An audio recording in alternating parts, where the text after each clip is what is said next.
I was born ready, bitch.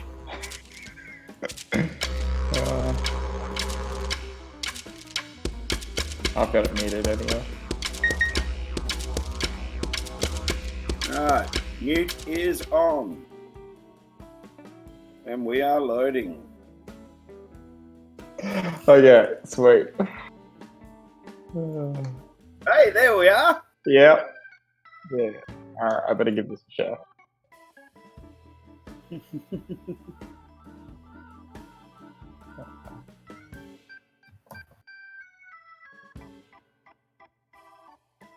Oh, so do I. Man, that's a huge bottle, bro. I know, right?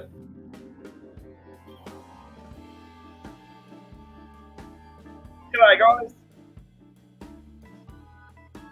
Hope we're all doing well. Yes. Hope you're not feeling too isolated.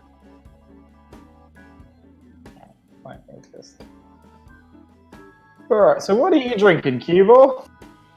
Me? Yeah.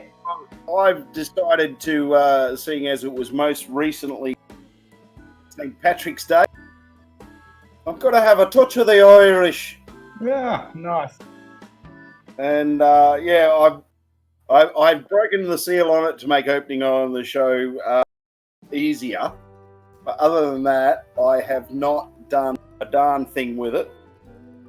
So here we go. Neck pour into the glass. And because I'm at home and I don't have to drive, it's pretty generous.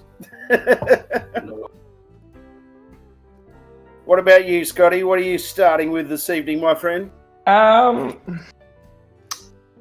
got a bit of whiskey with me tonight. I'm not sure if, what to choose from, to be honest. I think I'll start with the Glenfiddich Project XX. It's a decent dram, I think. Oh, Sampy's in there. Hey. No, and Emmy's drinking wine. Well, I hope he's having a whiskey for International Whiskey Day. Bowmore. Which Bowmore, Sampy? Probably just the number one would be my guess. Yeah, the number one's decent. Oh, Really? The 18, no?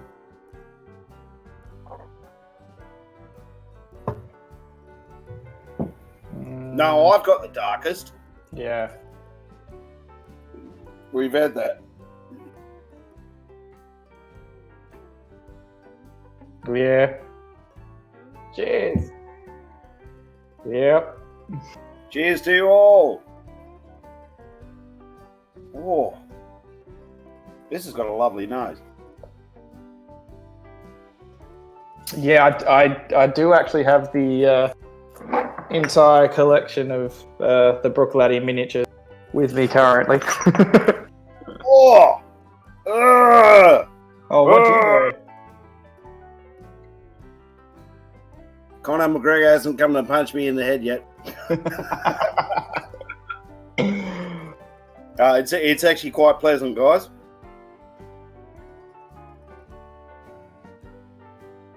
Now. Good one, Ken. I thought we had this set up. We did have it set up. You know, technology likes breaking when you go live. 12 because he's paying for it. Got There sound we now? go. Okay. We haven't got any echoes or anything stupid like that happening? Ah, you're back. Yep. Well, that's weird because you guys could hear me on Discord, but it wasn't coming through on Yeah. YouTube. Technology. I can hear you fine, so yeah, God knows. Alright. Ken, give us your thoughts on the nose and taste of your, was it Glengoyne? No? Yes, Glengoyne 21. Yeah. So I've been sniffing this for a while now, and it's just an absolute sherry bomb, as we all know. It's an awesome sherry bomb, and I've had one little sip.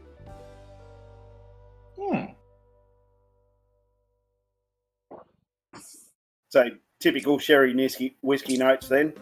Yep, lots of dark fruits, some light fruits in there as well. You got your raisins and some plums, bit of cherry. Nice. Hell yeah, of course, Yeah, James. sounds Got to start with the good stuff. I've had this little sample bottle for, I don't know, I ordered it ages ago with a few other bottles. It wasn't last Christmas. It was the Christmas before you got that. Yeah, so it's been sitting there for a while. The other Yeah. sample I got was the Delmore. We're lagging. We're lagging. Of course we're lagging. Yeah. Yeah, but you're Because in the that's other the side of the starting room, one. Carly. Of course it's going to be lagging. Because she's in the other side of the room. She can hear it, and then it comes 10 seconds through on YouTube. So, yeah. So here's the sound and video, guys. Are we all good? I must admit, while I was waiting for us to go live, I'm surprised I didn't see her hand in the background grabbing a. Yeah, she's going to be grabbing the just sitting Dubliner. over here, a bit of a Dubliner the Irish Dubliner honey. liqueur. Well, I'm getting on the nose on this. It's only 40%, so there's not much of the alcohol. But it's a nice balance of vanilla and honey.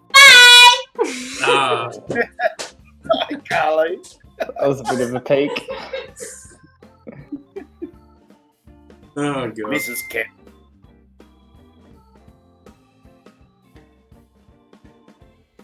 I've got the Glengoyne 21 this Xmas from my father-in-law. Amazing gift, amazing. Yes, he took a couple of drams in time open day. Yeah. But that's this is actually really nice, like lovely and smooth, nice balanced on the palate. Nothing really stands out. There's nothing offensive. It's just a really, really pleasant, obvious Irish whiskey. What's the ABV on that? 40? 40. 40? Yeah. Oh, Yeah, this is yeah. The good. Glengoyne 21. Ken, all I can say is you better save some for next time I'm over, mate. Well, there's It's only a 30 tiny, mils, I tiny don't little think bit there's much left. Yeah, that's enough. Not fucking worried if Scotty gets any, mate. You just say that. Bastard. So, what have you cracked, Scott? I'm on the Glenfiddich Project XX. It's a weird one. It's a little bit. The one that I'm currently drinking is a bit softer because it is well and truly a Well, that was a winded zebra, wasn't it? Zebra. Yeah, at this point, definitely. But yeah, you do get that nice fairy floss sweetness that they describe, and yeah, it's. It's good. This is why there's cuts. My brain stops. Yeah, you'll find out that most of the cuts are because of me. Yeah. Yes, Carly, yes, I am at work tomorrow. Are you worried that you're going to run out on your little dram that you've got there? Yeah, she wants to get some more. Well, she's got to replace the bowl if you drunk it all. Yeah, you got to put those zebras out of their misery, definitely. Oh, So definitely. here's another zebra I'm going to be touching today. We're going to go to Thailand since it's International Whiskey Day. So Scotty has generously gifted this little bit of poor wounded zebra of Cavalli. It's very good. It's super sherry up Yeah, it's front. good. And then we've got some Hibiki Harmony that we had as a Whiskey Club bottle. But the poor thing is completely demolished. So we need Oh, to it's put wounded. that out of its misery. And from where I'm sitting, I'm spying a wounded zebra in the corner of my lounge room on the that I should actually put out of its misery, if for no other reason than to give these two guys the shits, because they've only ever had a taste of once or twice and absolutely loved it, and you can't get it anymore. This is the Bowmore, isn't it? Yeah. No, Not the Bowmore? Oh. no. Think low end, boys. Low end. Low end, and you can't get You know, it anymore. I'll go and get it. Hang on, I'll be back. The original Glenlivet 12? Oh, that's 63. No. Maybe it's the... No, I do not have any of the Yeah, I'll have some. Glenfiddich 63. That really sucks. Yeah, that's But, almost a wounded zebra. The amount demolished. That's pretty wounded. Oh, yes. Yeah, I know which one that is now. You know what it is, man. Yeah. That's a decent dram. For its price, that's outstanding. Oh, look, there you go for those. Oh, there's the Grants. This is the Grants Cask Edition Ale Cask finish. Nice. Released about 5 years ago, I think, 4 or 5. They finished it off in Edinburgh Ale, and it gives it a lovely little yeasty flavour on the back of the. We actually did when I first brought this to the table. I did a blind tasting for the guys on it, and neither of them picked it, even though I said it was in a trial. Neither of them. Oh, that was true. Yeah, we didn't pick that on that blind tasting. You got us a good one on that one. Yeah. So I'm actually a point up on the blind tasting, aren't Yeah. I? We recorded some episodes recently which haven't gone to air yet. One of them included a blind tasting with a good Scotch buddy of ours on board. Here's a sneak preview. So, special preview. I got that one right. Yeah. Even though I didn't actually say it, I dropped enough hints that I knew what it was. I went the complete wrong direction. Proud of myself for that, obviously. So that's the demon there. Something from Lion. Yeah, absolutely amazing. It's a very good dram. Can't say it enough. If you've never had a Limeburger dram, hunt it down, and just embrace it, love it, enjoy it, as we do. Absolutely stunning stuff. Yes, it is, definitely. Yep, you're definitely right, Sunday evening Scotch. We definitely got to put those things pour out of their misery. So I've just added a bit of water to this Glengoyne. And I'm getting a bit more of the musky, like Dunnage Warehouse, oaky. Did you remember to have some water handy, Scott? I do. Not good enough quality water, but I've got some Yeah, so just to let you guys know what the water I actually use in my dropper. We use some fancy water. That's the Antipodes, isn't it? Antipodes. Antipodes. Antipodes. So this is a really nice water from New Zealand. Absolutely stunning stuff. I have some ice melting in a glass, so I've just put 2 very, probably the equivalent of about 20 or 30 mils of water into that. As I said, it's a quite generous pour that I've done. As it should put be. A tiny bit of water into this. It doesn't really need to be opened up because it is I can't do my 4 drops. Damn it! You have to get yourself a dropper. Well, that's Yeah. Well, this is open up. We're getting a bit of sweet lemon rind out of this. I'm on the proper 12, but just on the nose, I'm getting more of that honey, but there's still that beautiful vanilla note there. And it's smoothed out beautifully on the palate with a little bit of. Nice. And on the finish, they're getting more of the honey. It's beautiful. Well done, Connor. Please don't hunt me down and punch me for my initial reaction. I'd pay to see that, to be honest. Yeah, this is definitely sweetened up. This is a lot more sweeter now. There's probably plenty of people in this world that would quite happily pay to see me get punched in there, regardless of whether it's Conor McGregor or just some random bloke outside the pub. Yep, true. Oh. Well, if you've seen the last fight with Conor McGregor, it'd just be a shoulder smash. And then a left hook. See, the thing is, I can't run fast enough to get away from So with a little bit of water for the Project XX, it does make it just in all fronts subtle, but it could be because it's quite oxidized from being a and that's 40%, isn't it? I think so, yeah. 47. 47. Oh, okay. Well, the Glengoyne's 21 is 43%. Mm-hmm. But it definitely sweetened up a hell of a lot. I'm getting like orange and like citrusy fruits and a bit of orange lemon zest. Yeah. I knew what I was drinking, yet I neglected to do any research. Oh, here to go about research. We're going around the world to enjoy whiskies. Yeah. Yeah. All right, boys. Yeah, look, just scroll back through the chats and yeah, the first comment, Z-Man having the Teeling single grain. I love the Teeling. I mean, Yeah. beautiful Irish whiskey. All right, guys. Are we going to Thailand or are we going to Japan? I think Japan first, because if you drink anything after that sherry bomb or that Thai whiskey. Yeah, but I just had a sherry bomb. Oh, actually, you probably should go there. Well, yeah, you've just had a sherry, so Mix it up. Yeah, all right, we'll go to Japan. Mix it up. You'll have brought great honour to your family.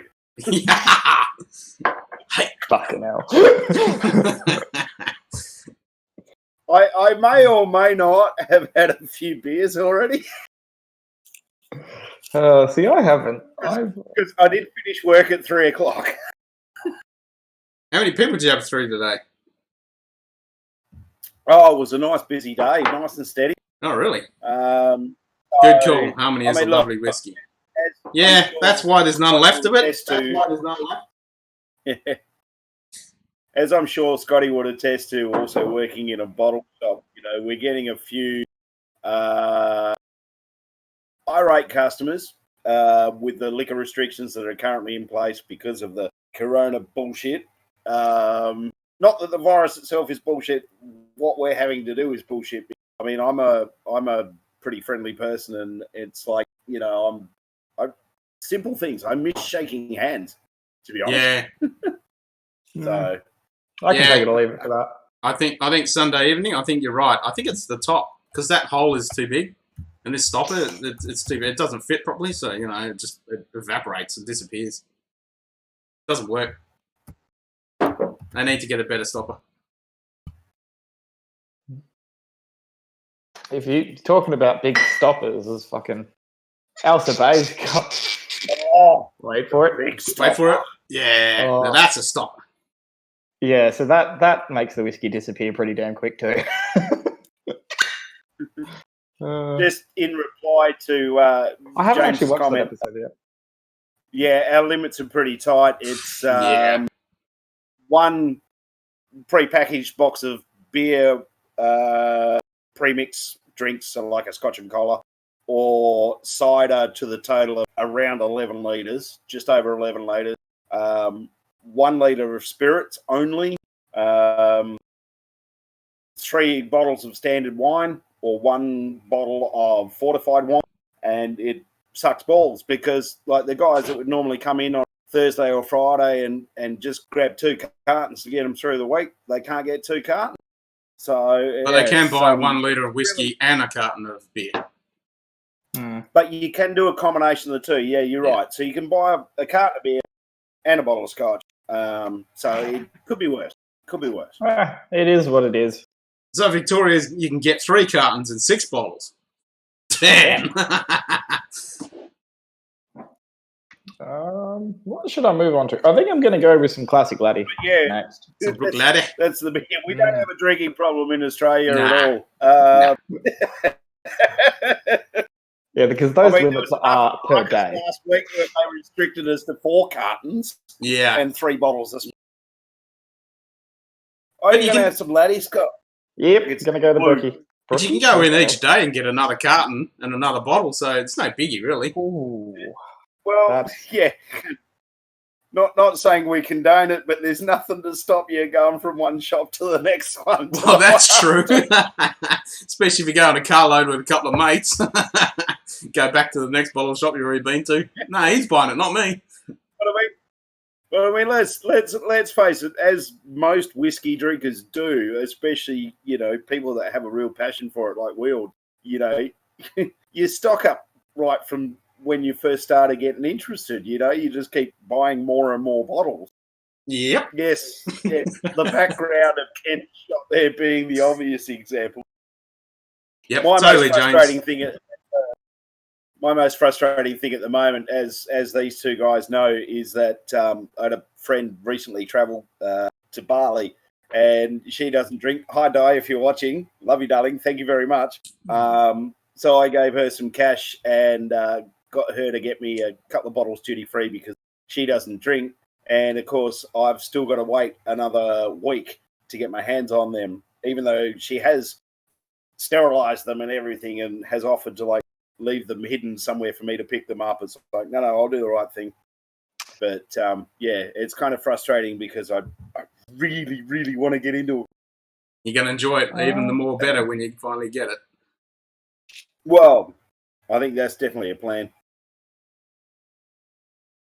Origin codes on the Brookladdy bottles, if the smaller ones have it. I can't see anything.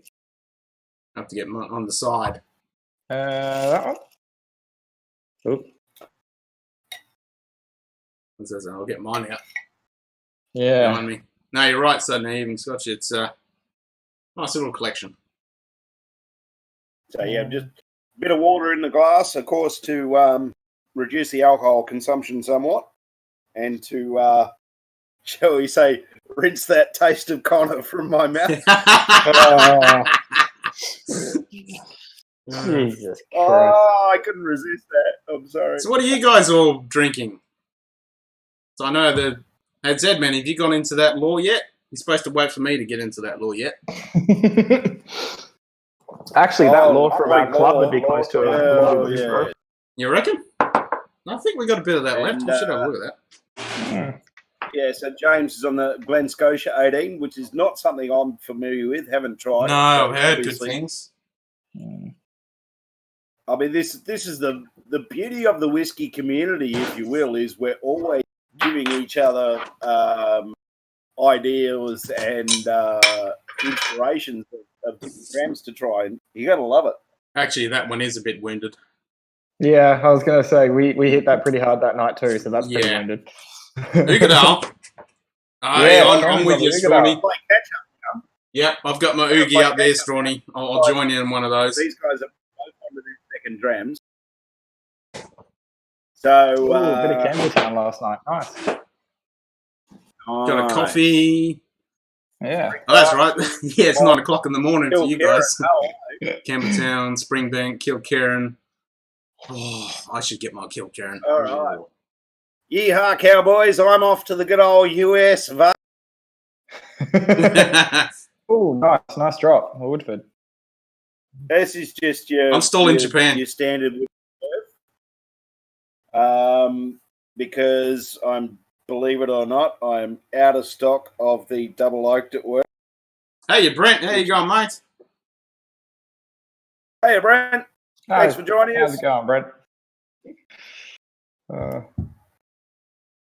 I better leave a little bit and add some water. I'm still on the Viki Harmony. Oh, love that stuff. Love that. Oh.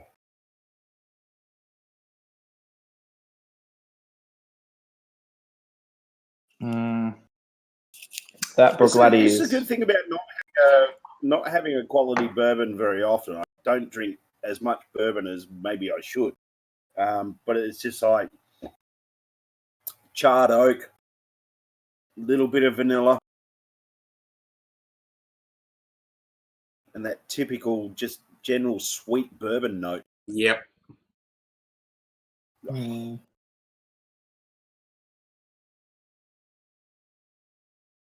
Ugh, this Hibiki is so good. It is one of a very good example of Japanese whiskey, that Hibiki. Oh, yeah, it's one I don't hesitate to recommend to anyone. At all. No, God, no. Yeah, that harmony is just phenomenal. So if you went to Woodford's, how many bottles did you take home? Yeah. I think anytime you're going to visit a distillery, you're going to come home just lots. Yeah. Subject to your budget. But it's like, it's the same as when you shop duty free and stuff. It's like, okay, so what is there that I can't get in for us at least? Or yeah, that's exactly right. How's it going, Fraser? Apparently he can't comment, but he's here. Why can't you comment, Fraser? Come on. Do you have a YouTube account? That's probably why.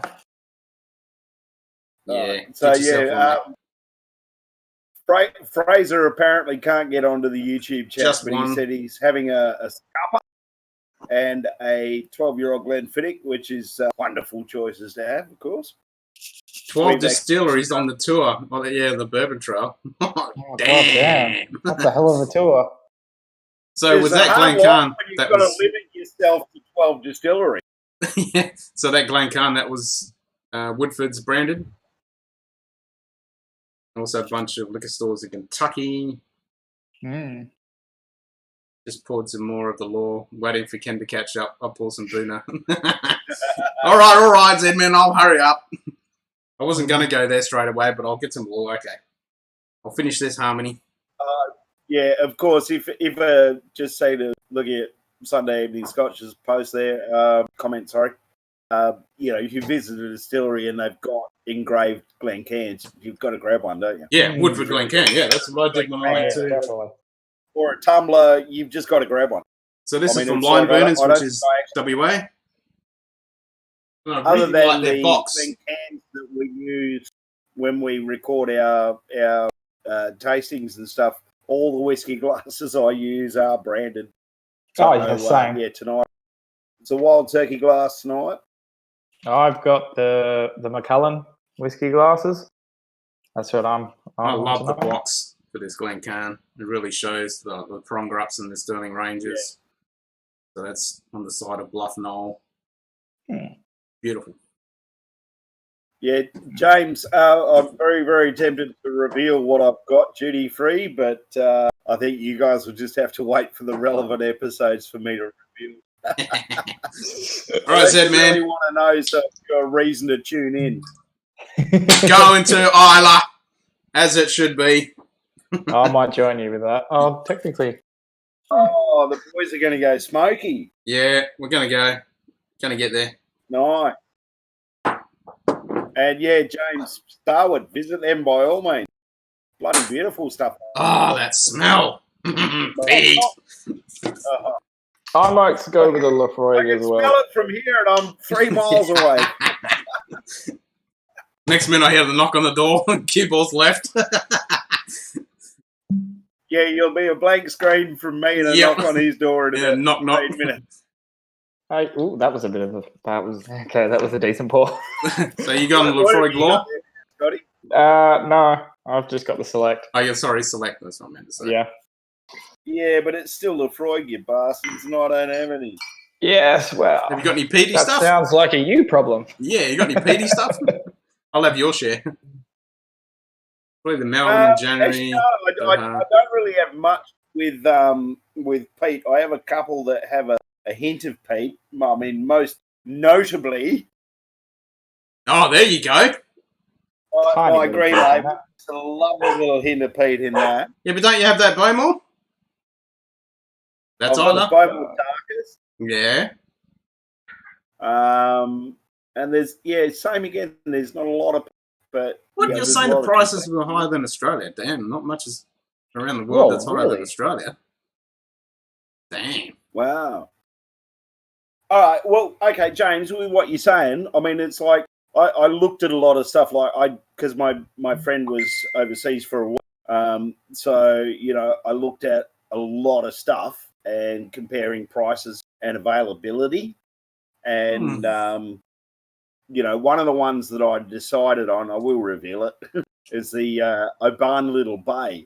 And I've worked it out price-wise and actually checked it work and everything. So basically, I get a litre for about $2 less than what I can get a 700ml through, like at my price. So, that's, as you're saying there, that's the main benefit is getting those bigger bottles. Yep. And 1 litre PX Lafroig. Yeah. Beep, boop. Yeah. And the other one I got, I won't reveal exactly what it is, but it was about, to be honest, it was about $50 less than what I can get it for in Australia, because it's apparently discontinued. And yeah, we're actually going to use that because Ken has the same expression in a 12, and I bought an 18. So we're actually going to do a taste comparison episode on them down the track. I've done my usual and completely tuned out and have no idea what we're talking about. Well, that's normal for Scotty. Yeah. La La I get Land. distracted by other whiskey on my phone. Is that a 1 litre Dark Storm, James? That's Hey, Zedman, you still on your law? I just had a sip and damn, that's good.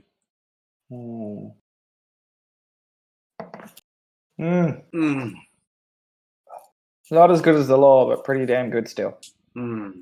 Iodine smoke. Yep. This is so good. Like licking an ashtray full of Band-Aids. Just bacon and peat and iodine, and it's just puts hairs on your chest. Exactly, Zedman. Yeah, silky. Spike in the tip of my tongue. Yep, the good spiky. Well, you know what?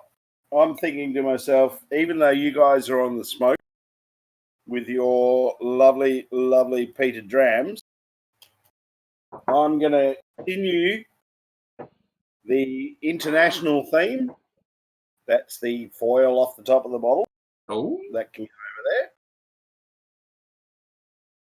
there. Bushmills. I'm going to go back to Ireland. Yep, I'm going to go Ireland soon. Got some another staple that I first discovered this one probably about 8 years ago, and there has genuinely been a bottle of this in my cupboard the entire time since then. Yeah, it is just a beautiful, beautiful example of how good an Irish whiskey can be. Although I must confess it's not my favourite one from Bushmills. My favourite one from Bushmills is the 16, I think it is, 15. Yeah, I think which has a maroon label, and it spends some time in sherry, and then a bit of time on red wine, and then a bit of time on port, and it is fucking amazing. Yep. But unfortunately, here in Australia, over the last couple of years, the price has jumped up on that one by about $60 a bottle, if not more. And it's increasingly harder to get because of that big price difference. I think, James, if you're on the fence about law, you just need to drink more of it. Well, that's peated whiskey in general. Yeah, acquire the taste by Don't force. like it? Drink more.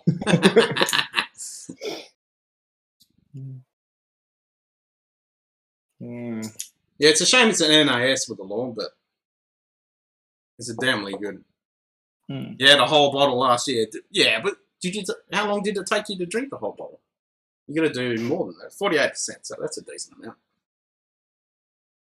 It's the only perspective to have. Sometimes you don't like it, sometimes you don't. Well, that's the good thing. Sometimes you like it, so you drink more. Sometimes you don't like it, you drink something else, and then you go back to it when you like it more. Once they escape my mouth like the Listerine had months. Well, again, that's one of those amazing things about so many scotches is you can try it and be not overly impressed by it, and a year or two down the track, come back to it and just be blown away by it, because there is that element of sort of what's got you fancy at the time. Yeah, I mean, and exactly like we all know, depending on your mood, even the temperature, what you've eaten, who you're with, how much you've had out of the bottle, all those things will influence how you taste it. I've gone through big peat phases where I've really, really craved massive peat, and it's like I'm still on the downside of Sherry Bomb. Oh God, that was in good. That for me the whole Sherry cast thing became a bit blasé because every man and his fucking dog was doing it. Yeah, Sherry. I kind of got over Sherry because, like, my favorite whiskey when I first started investing in high-end whiskeys was Macallan 18, big Cherry Bomb, and after finishing the bottle of that, I was just I'd tried so many sherries in between because being that expensive, it was my high-end whiskey. I'd have a dram every now and then. By the time I finished it, I was completely done with sherry. I think I ended up sharing the bottle around at our last whiskey group meeting. Yeah, that's the problem. You can overdo Yeah. an expression and overdo yourself. That's why I like having a whole selection where you can just keep mixing it up. So yeah, I'm going to go to Taiwan now. Now I've had a peaty, I'm going to go sherry.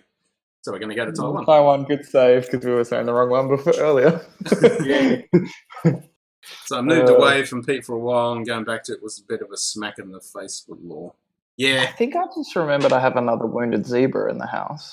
We've all got wounded zebras. It's like I think we've all gone. We should have a wounded zebra day. Like, this is International Whiskey Day. We should have a wounded zebra day. Get those bottles out there that are, dying on its last legs, and you got to put them out of their misery. Yeah. Yeah. I might actually go check that. Well, of course, your wounded zebras become infinity bottles. That's right. Yeah. Well, this is definitely going to become... Oh, actually, this is the bottle we're going to use for our infinity bottle, isn't it? The Elsa Bay bottle. Yes. So when I get around to finishing this... Well, I've actually got an empty one of the Elsa Bay, so I might get the label off that and works. turn it into an... Because it is a very sturdy bottle. It's got a very good cork that you can use for a long time without it breaking. Yeah, and with your infinity bottle, with that being in the Elsa Bay bottle, if someone has a dram out of it and they don't like it, you can throw the cork out and knock them out cold and get the dram back and drink it yourself. Yeah. With James's last comment there is, have a big day or show during the showing this lockdown. Yes. Yep. We're going to make that happen. I must admit, yep. On Dramful Perth, I have seen a lot more bottle kills. Let's just kill them. Yeah, let's do it. I'm getting Band-Aids now just to finish. I couldn't work it out. That was a cooked wine note, but medicinal. Well, that last glass that I just had, I added a bit of water to the Lefroy Law, and that was beautiful. Lovely sweet notes, lovely big long palate, delicious. So if you haven't added any water to it, Zedman, add a couple of drops. Amazing. See, this Bushmills is another one of those ones. I don't want to add anything to it because it's fucking luscious the way it is. I think I might sit on this for a bit. I'm going to quickly run away and check to see if I have this wounded zebra because it definitely needs to be finished off if I do. It's calling out to you. You can hear it. It's lying in the grass, screaming at you. Well, I don't think... I need to check it because I wasn't sure if I finished it off or not. But I feel like you'll be very, very sad if I don't finish it off. 1 second. Okay, kill it. Kill it. Go on, Scotty, go get it. Oh, you're onto the bunna. All right. Well, next time you have law, add water to it. It really does change it.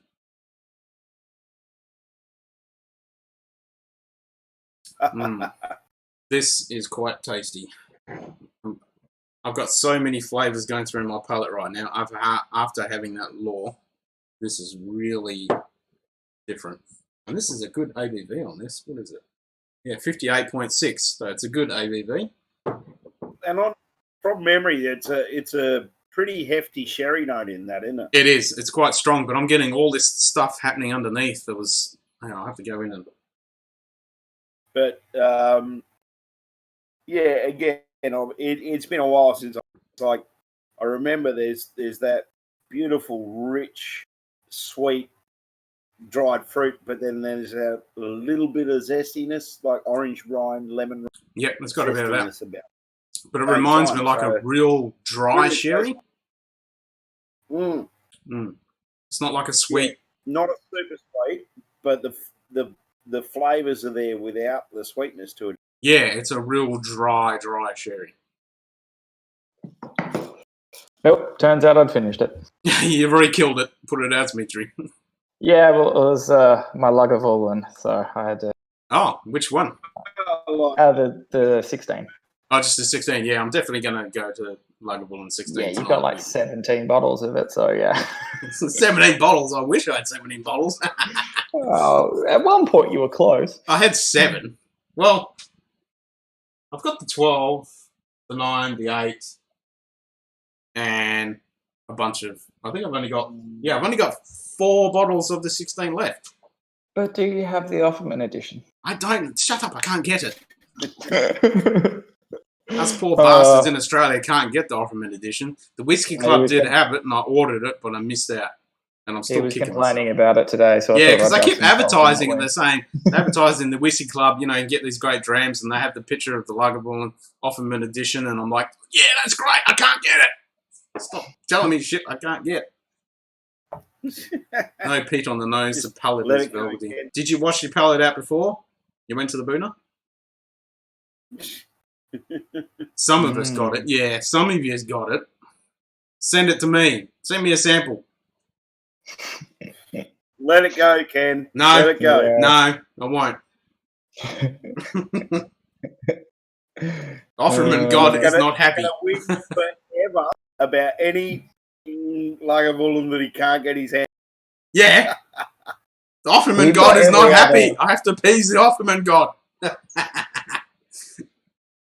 You've got every other expression they've done, apart from the 25. No, there's a whole bunch of the expressions I don't have. I don't have the Jazz Reef, Jazz releases. I haven't got any Face Isla releases.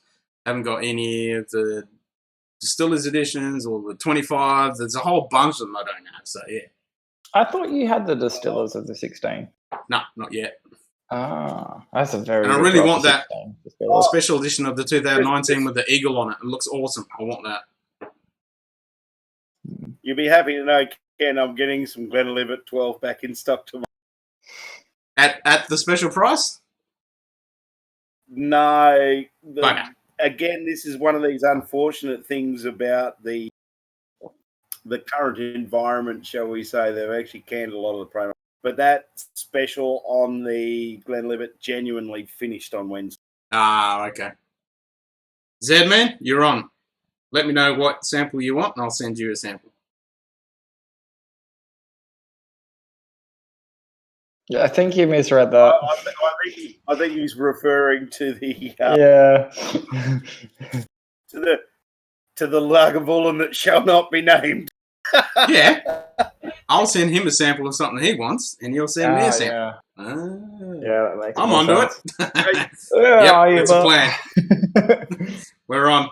There's a curiosity. We touched on it in our tasting video on the Lagavulin 16. And okay, so if you we said the different pronunciation, of course, is Lagavulin and Lagavulin. Yeah, so, well, the Lagavulin sounds good. Lagavulin is 1 and Lagavulin is 2. Comment on which you think it actually should be. Lagavulin. Let's work on some interaction here. Well, I like the sound of Lagavulin, but Lagavulin is the one. Yeah. I'll admit, I know Lagavulin should actually be pronounced, but that Lagavulin, it just has that small degree of wankiness that actually sound a little bit better. I've done a Scotty and I haven't got enough to put water on, so I'm going to have some more. Oh, I've been forgetting about that as well. Yeah. Yep, Lagavulin. See, Zedman says Lagavulin. Yep, Lagavulin. That's it. Mm-hmm. And I'm spewing because what's his name? He's retiring in August. Just because I said it on Roy's podcast, Roy's show this morning. He's about to retire. Oh, what's his name? Got a brain fart. I can see his face. At the Lagavulin distillery. He's been there for almost 50 years. Not the master. Mate, if you're seeing someone's face when you have a brain fart, I think you're doing it right. Come on, boys. What's his name? I'm determined we to are keep in front of computers. We can't. Ian McAllister. I'm going to add a little bit of my water to this. Yeah, I've just added some water to the see what it does. Ian McAllister. That's it. Yeah. I said that 20 seconds ago. Yeah, when you did. You did. You got it. Yeah, it's Ian. Well, he's about to retire in I August. read it off James's post, to be honest. So with all this stupid virus crap, we can't even get a chance to go there and finally get a dram out of a cask with Ian McAllister and maybe get picked to get anointed. Yeah. That guy's a legend. Hmm. So to all the past and present legends of the whiskey world, we salute you. Cilantro. Yes. Cilantro. Regardless of the whiskey that you drink. Yep. Yeah, he sure did, Zedman. He got baptized. I hate to say it, but I think adding a little bit of water to this Bushmills has actually made it worse. Really? Well, that happens to some whiskeys. No, actually, I'm probably going to have to wash out my glass before I go to something sweet after Lefroy. Well, I added this water to the Calavala, and it's a completely different whiskey. Skull. Yep. Viking represent. Mm.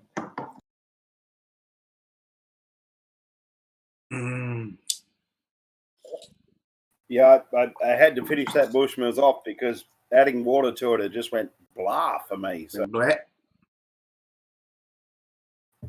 I had a very disappointing moment this afternoon when I was collecting the whiskies to get ready for this, and I discovered my Highland 15. I must have finished off. Yeah, you said that in one of our episodes. You remember that you'd finished it. Yeah, I'd forgotten again. Yeah, I just keep disappointing myself. It's one of those ones that you just can't let go. No, I can't. And there we go. That's the end of that. It's raining, man. Have you ever actually had anything bad from Highland Park? Yeah, no, I haven't. Well, anything bad about Highland Park is they kept releasing too many bloody bottles to keep track of. I'll be trying another one of the Highland Parks quite soon. Part of the whole Valkyrie series thing they're doing currently. Yep. With the all the Norse gods and stuff. I've got one lined up to try. Oh, he's going in for the grants. Not sure if I have enough to do an episode on, but yeah, because I think it's just 100 mils again. Yeah, that was definitely a robot. Yep, robot people. I mean, this grants is amazing because researched online. I mean, it was a little while ago. Anyone who had any remaining hasn't jacked the price on it ridiculously, so you can still pick it up for about 50 Australian. And yeah, there's nothing really outstanding on the nose. It's just a really pleasant blend as Grantsy. So I'm going back home. So I've just flown from Scotland, and then I went to Japan, then I went to Thailand, then I went back to Scotland. So now... What are you pulling out there?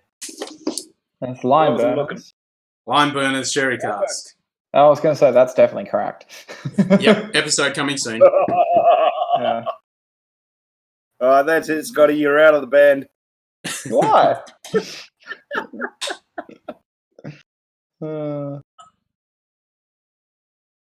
I will admit I've tried more expressions of lime burners than I have any other Australian whiskey. I'll also admit I'd totally forgotten we'd done an episode on that. How drunk were you? I wasn't that drunk. I've just been super busy lately, so my mind's been elsewhere. See, here we go. Now my phone starts going off. And I don't know whether it's a good thing or a bad thing, but since I've tasted the new make, all I can smell is the new make on every lime burners. Yeah, you bastard. I get it straight away. That is so good to get that new make coming through every one of their expressions. Yeah.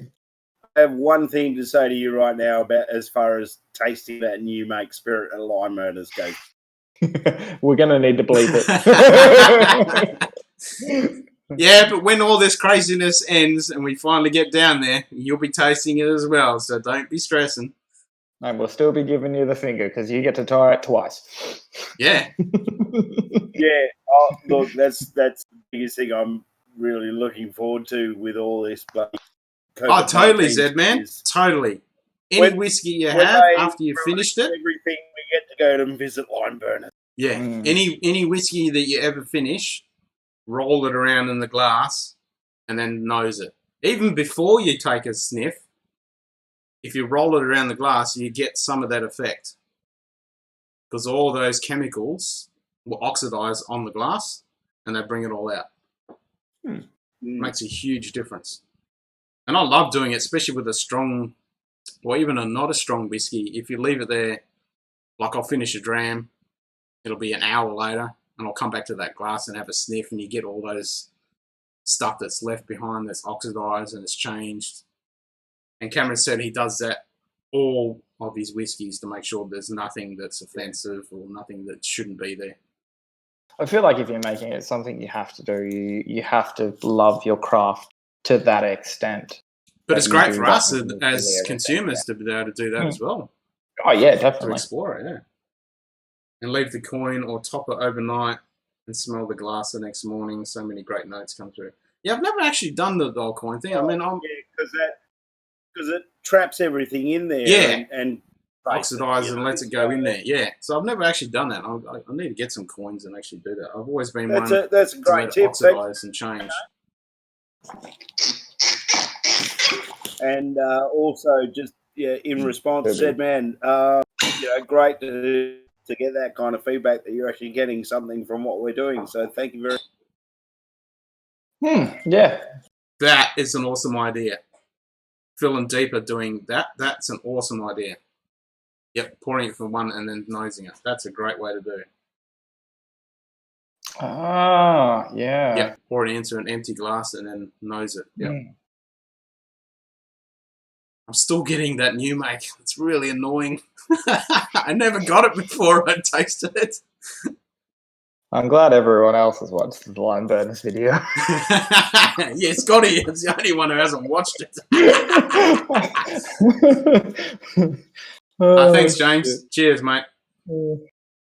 Yeah, that was a great time down there. I mean, I've said it to Ken before in person, but just to put it out there publicly, that Lime Burners episode, mate, you did a fantastic job with that. The drone footage showing off the scale of it and the landscape and everything around Albany and the Prongerups where those distilleries are, mate. Great job.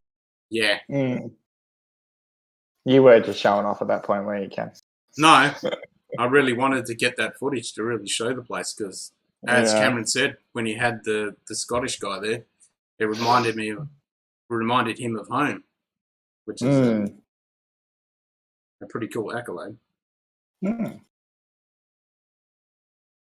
Well, this is not tasting like new mate, which is good. Shut up. I feel like this is all we're going to hear, Q all until we go to the distillery and try it. No, you no. Make this and you make that. No. You prick. You know what? And I know this is like kind of something I should suggest in private, but let's go without him. As long as you record it all and make an episode. I've got my cameras. It's cool. He's going to be like, I can't make it. Fuck you, mate. He says I'm not going to make it. It's my hometown. I'll get there on a broken glass. I'll crawl. Cameron's an awesome bloke. So cheers to all the guys down at Lime Burners. Cameron, you're a legend. Cheers, mate. Yep, cheers. Thank you, Cameron. You guys do such fantastic whiskey.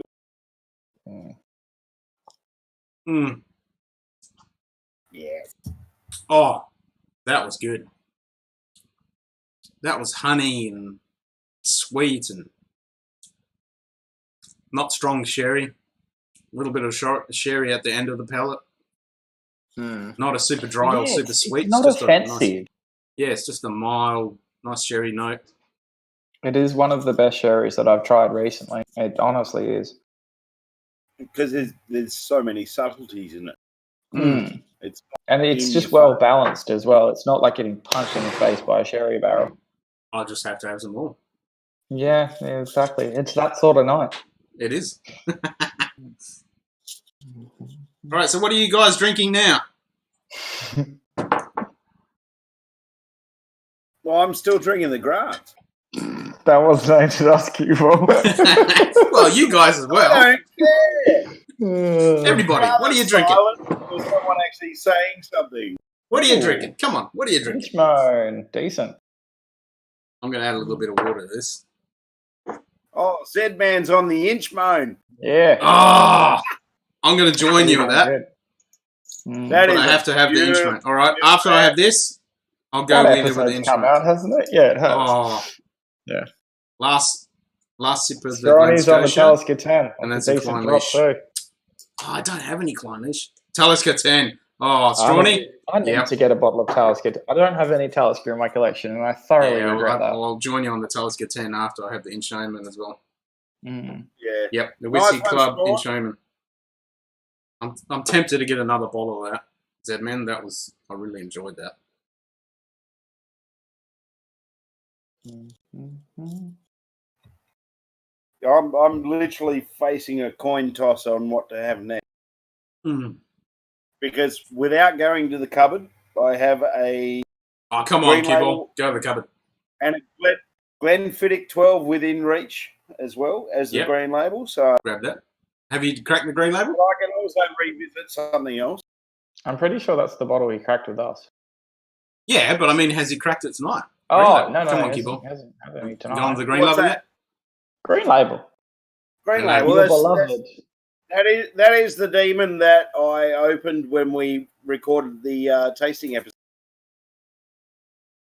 I have had a dram or two out of it then. Klein Leash 14 for $79. Oh. God damn. Nice. Well done, Z-Man. I might have to get me a bottle of that. Hell yeah. Yeah. All right, I'm going to have this last little bit with the water of the lime burner sherry cask.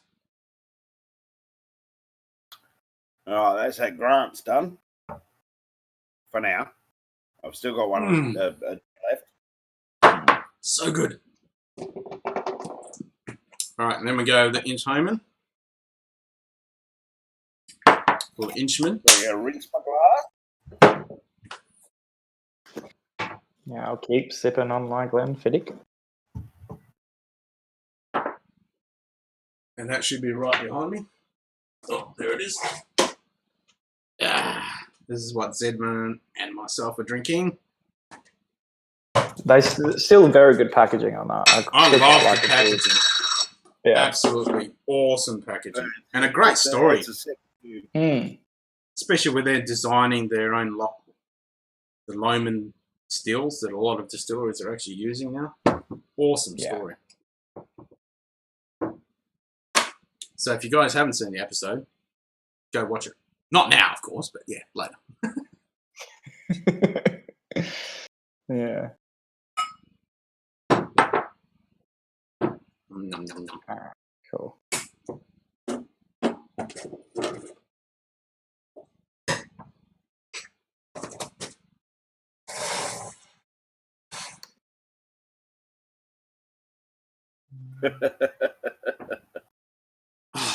Back to peatland. I'm happy. Mm. Nice. Oh, that is good. All this whiskey, and I can't stop thinking about that lime burners we had the other day. The Darkest Winter. Mm. Yeah, that episode's coming out soon. That was a blind tasting. Sorry, guys. Oh, I've just got sent a meme, and I have to share this because it's hilarious. Forget Netflix and chill. In 2020, we've got quarantine and flick the back. Wait. Lockdown and cockdown. Cabin fever and smash the beaver. Media hype and lace and pipe. Self-segregation and masturbation. Well, I did say a few days ago, like the end of the Depression and the end of Second World War, there was a huge spike in babies. So I reckon after this, there's going to be a huge spike in kids. Yeah. Yeah. Oh, that is fantastic.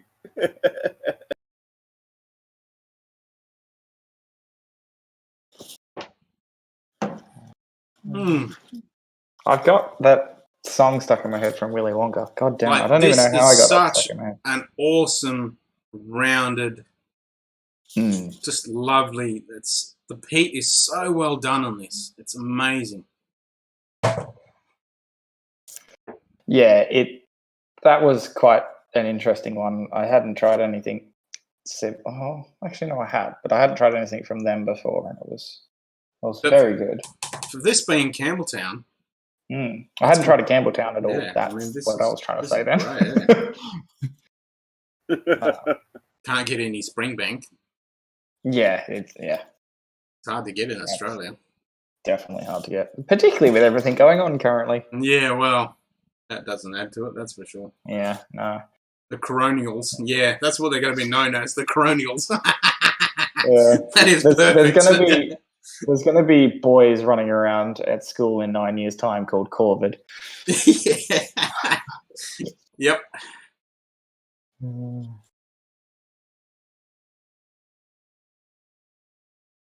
Oh. Holland. Oh, maybe I'm drunk. Glen Scotia too. Shit, what was the Campbelltown then? Campbelltown. Oh, that was Glengoyle. Yeah, that was Glengoyle. Yeah, I'm mixing it up. Yeah, sorry. Kilcarran. Yep. Because I just fully jumped on board with what you were saying then. Yeah, that's right. This is Highland. I was thinking of Kilcarran. Someone said they were having a Kilcarran. I'm like, I want some Kilcarran. I'm busy forwarding memes. 8-year-old. Surely that could wait. Yeah, You've got more pressing matters. Whiskey. I've got to get a second bottle of this. Yeah. Oh, come on. When someone sends me something fucking seriously hilarious, I'm... All right, I'm going with the Kilcarran after this. The Kilcarran is a very good drop. I think after this, I'm going to have to go some Elsa Bay. Oh, that was like those, you remember those boiled lemon sweets? End of the palate on that. And that was without water. Okay. God, I haven't had one of those for a very long time. No, me neither. It just reminded me of those. All right, let's go with the Kilcarran.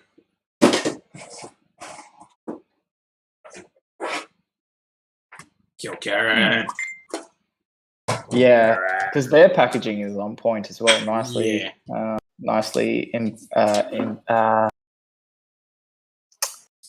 point. Yeah, on point. What's the word I'm looking for? Embossed. Childhood memories, Ed, man. Yep, those little orange, yellow sweets.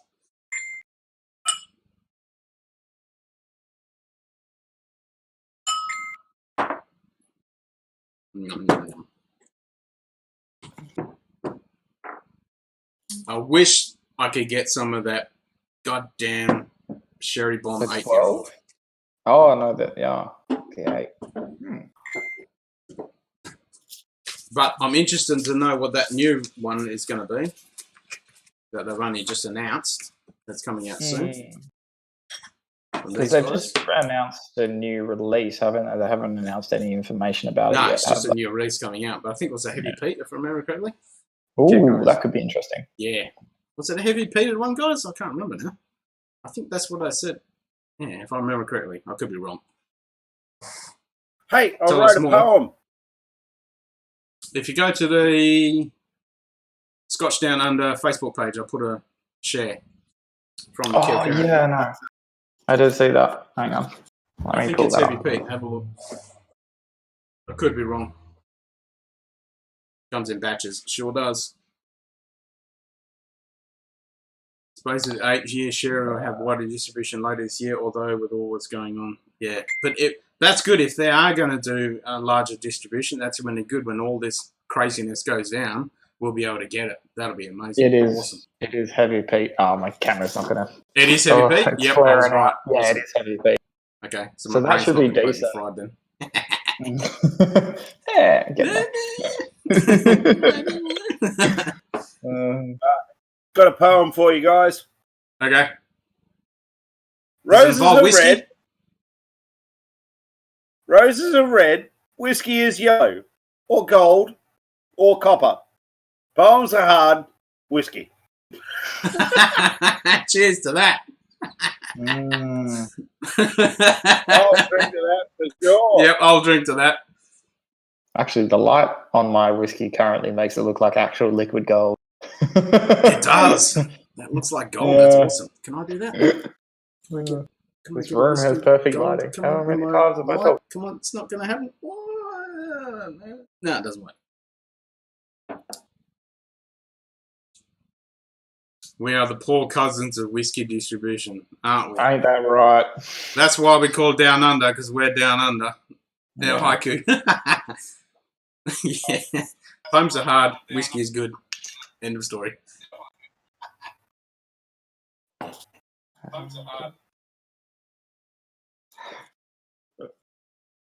Why did I hear an echo then?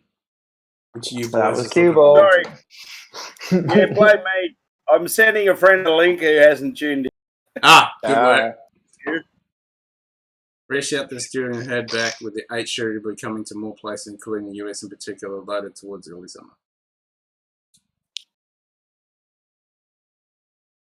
Hemisphere. Correct me if I'm wrong, but is it just me, or does Elsa Bay have the best stopper noise in the world? They have the best stopper.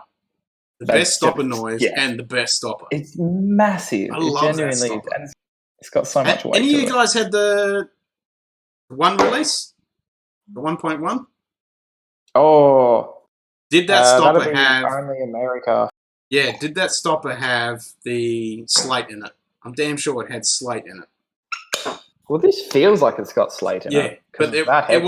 it didn't have the logo on top on the 1.1. It actually had a piece of slate. I would be very interested to do a side-by-side comparison between the 1.2 and the 1.1. Yeah, me If we too. can get a 1.1, it is just And the 1.3 when it comes out. because it didn't come to Australia. Oh, this killed Karen. I just got whiskey in my thumb. God damn. You got whiskey in the wound. That's better Yeah. absorption rate. It's going straight to the bloodstream.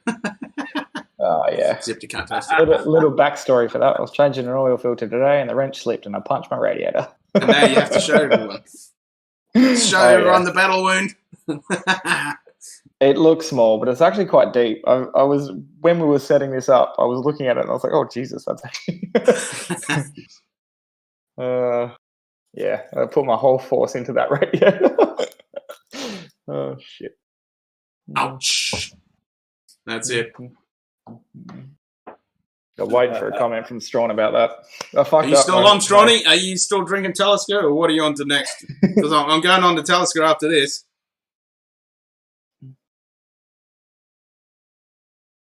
Well, there's nothing wrong with a big pour, especially with the Inchmoan. That's such a good whiskey. I've gone from the Inchman. I'm on Kilkerran now. Mm.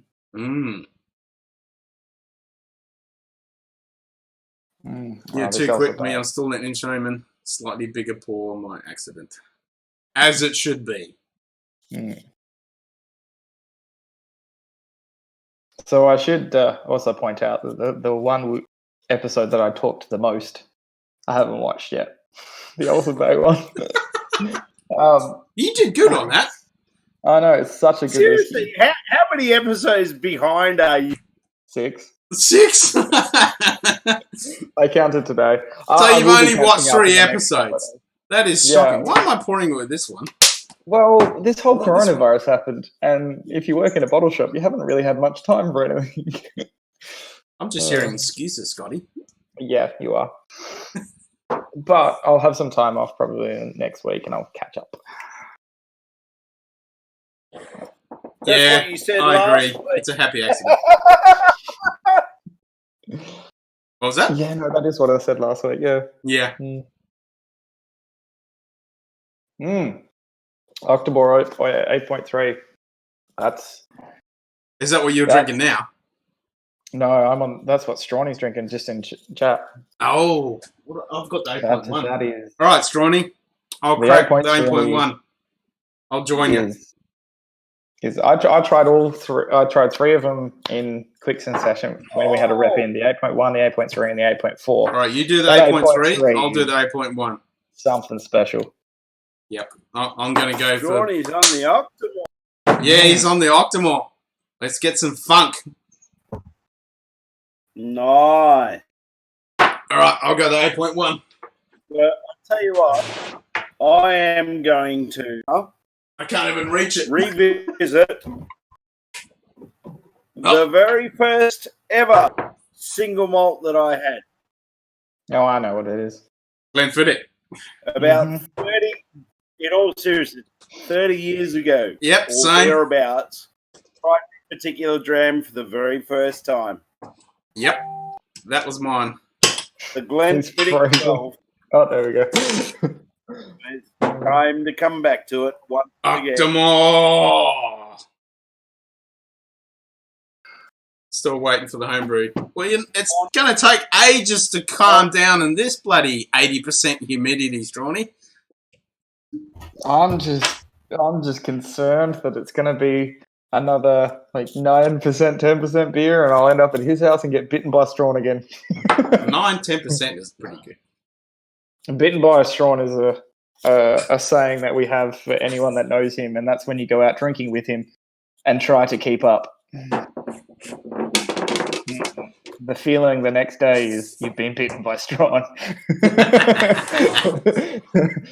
He's fine. You're not. Oh, shit. Oh, God, Octomore. Brook Laddie, you guys are legends. All right, Scotty, you should go back to your Brook Laddie then. Your classic Laddie. Yeah, well, actually, no, I'm going to go to Port Charlotte next. Port Charlotte? All right. You go my Port Charlotte. Yeah.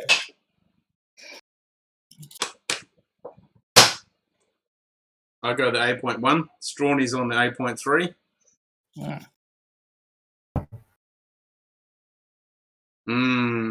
Just glazed honey, bacon, and a roast spit. He's still working on his homebrew. Yeah. It's going to take forever to cool down in this bloody temperature. Oh, the temperature's not too bad. It's just it's the humidity. Yeah. Have a check. What is it? 80%? Yeah, it genuinely is. Is it? Let's have a look.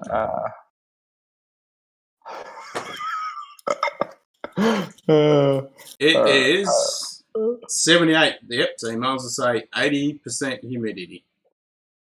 Yeah. Yeah. And about 24 degrees. Actually, it was higher than that, what was it? No, 23 degrees. So it's not that hot, but the humidity is through the roof. So we've actually dropped below the 100% Fahrenheit. 100 degrees. For the last week, we've been about over 105 every day.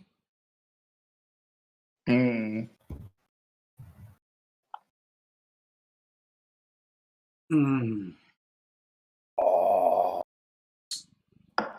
Gotta love Octomore. Glenfiddich 12. Oh. Oh, Jesus. My Cubal's phone's having a blowing moment up. with his Glenfiddich. I'm having a moment with the Octomore. That makes me moist. Whiskey makes me moist. Oh, hell yes. So what's the country we haven't been to? Where? Oh, I haven't been to Ireland. I need to get an Irish. What Irish are you going to go, Ken? Oh, you're going to go the green spot? I'm going to go the green spot with a St. Julian cask. So this is the Ville Barton. So that's not the normal green spot, is it? And so that's the Cabernet wine cask cask finished green spot. So I haven't cracked this yet. So we're going to do an episode on this, but I'm going to crack it tonight since it's International Whiskey Day. Yeah, and get rid of the neck pour for us. Perfect. Yeah, I'll get rid of the neck pour. Yeah. As long as you don't crack that other one without me being No, the yellow spot we'll save for later.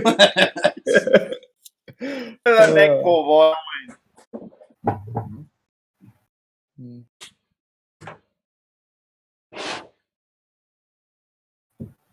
Oh, Bordeaux. Bordeaux cask 48. Yeah. So much fruit on the palate. Yes, Oh, so you've had it? A quick spill of beer just there. Is it 48%? What does it say that? I'm balancing my 46%. Yep, 46. I'm waiting for Cue Ball to do a Colonel Kurtzman Apocalypse Now. The horror. Apocalypse Now. Are you talking Apocalypse Now or Apocalypse Now Redux? Come on, Z-Man. Apocalypse Now Redux is freaking awesome. I was so excited when they announced they were going to release Apocalypse Now Redux. I was like, yes, that's awesome! I love Apocalypse Now Redux. That is so good. What was that, Z-Man? I love the smell of a Glenfiddich in the morning. Yeah, cheers to that. Smells like victory. Charlie, don't surf! That's right, Charlie, don't surf. Redux wiping Makes sweat you from not his that head. hot, Yeah. Z-Man. Yeah. The beauty of having LED lighting, it doesn't throw off that much heat. Yeah, Redux is It's so just good. the angle that's making my head very shiny. Love that movie. Absolutely love it. Ride of the Valkyries. Can't beat it. All right, there's a question for you. Yeah.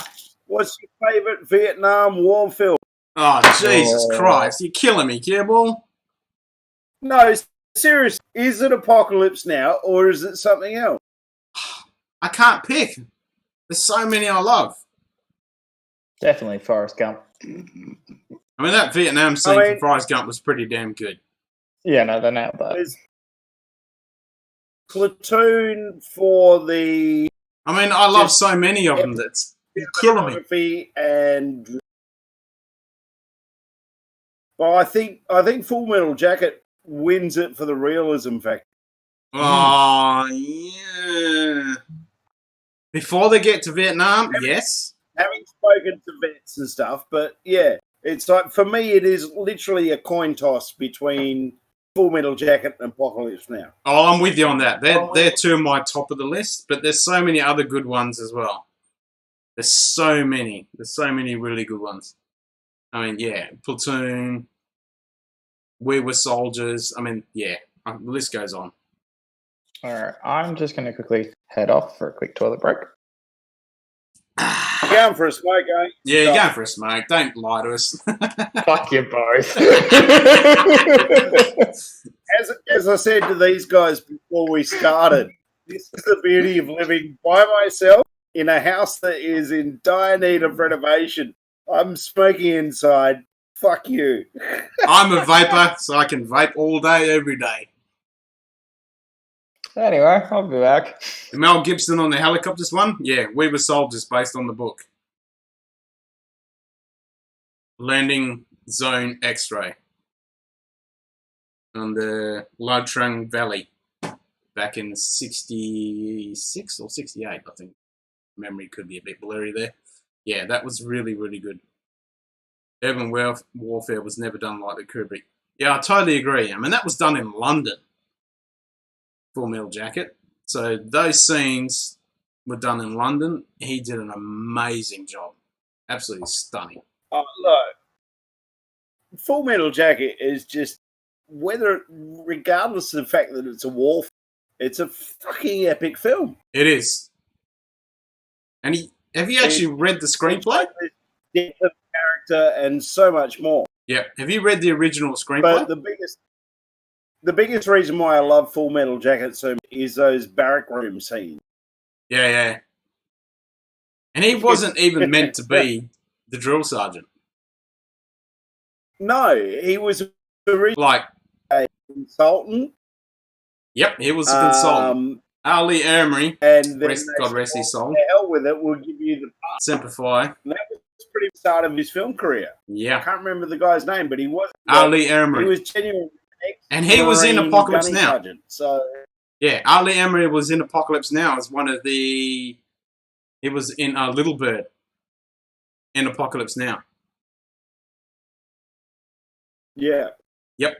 So he was the drill sergeant in Full Metal Jacket. He wasn't meant to be the drill sergeant, just and he was in his Apocalypse Now. comment that Mel Gibson on the helicopters one. Yeah. That's That We was, Once Were Soldiers. We Were Soldiers. We Were Soldiers, based on the book. Fucking great film. Yep. No two ways about it. Fucking great film. Nice call, Strawny. Yep, totally. All right, so I'm going to go to Ireland. Even though Cue Ball's already been to Ireland, I'm going to go to Ireland now. Yep. What do you got? Green Spot.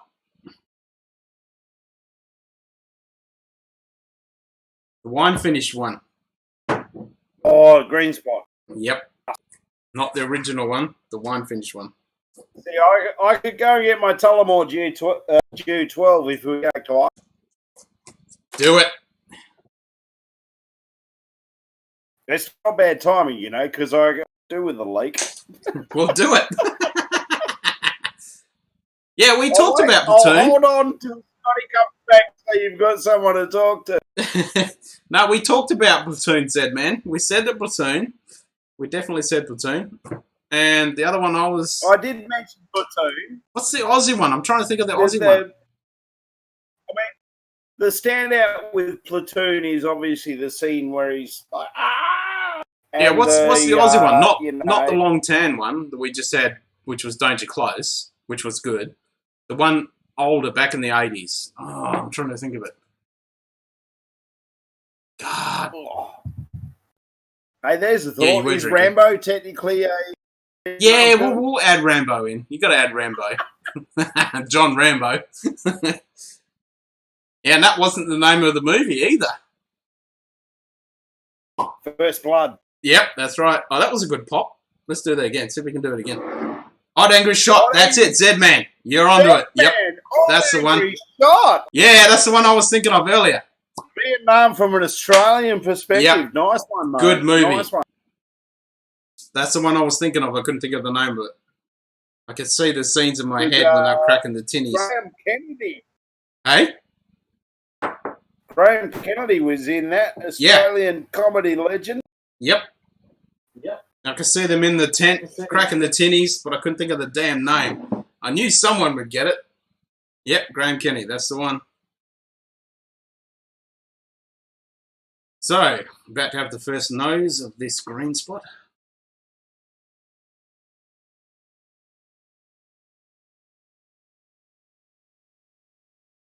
Doesn't come across as an Irish. Really don't. Oh, wait.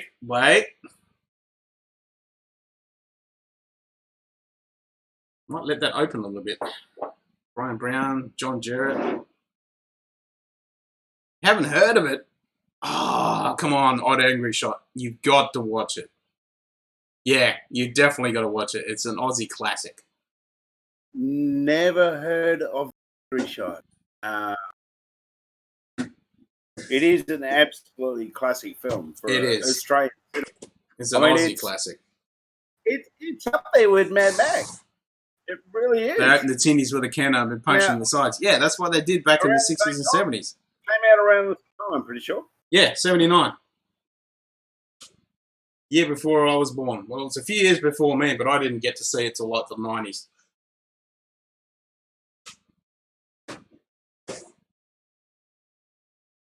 Jesus, Scotty's taking... Oh, here he is. He's back again. I'm going to let this open a little bit. Yep. I'll have you two to chat. I'm going to neck this, go for a slash. Yep. And on my return, I will make a pass by the cupboard storage of whiskey. And grab a bottle of this, and a bottle of that, and a bottle of this, and a bottle of that. And maybe grab something else. So what's another good Vietnam movie?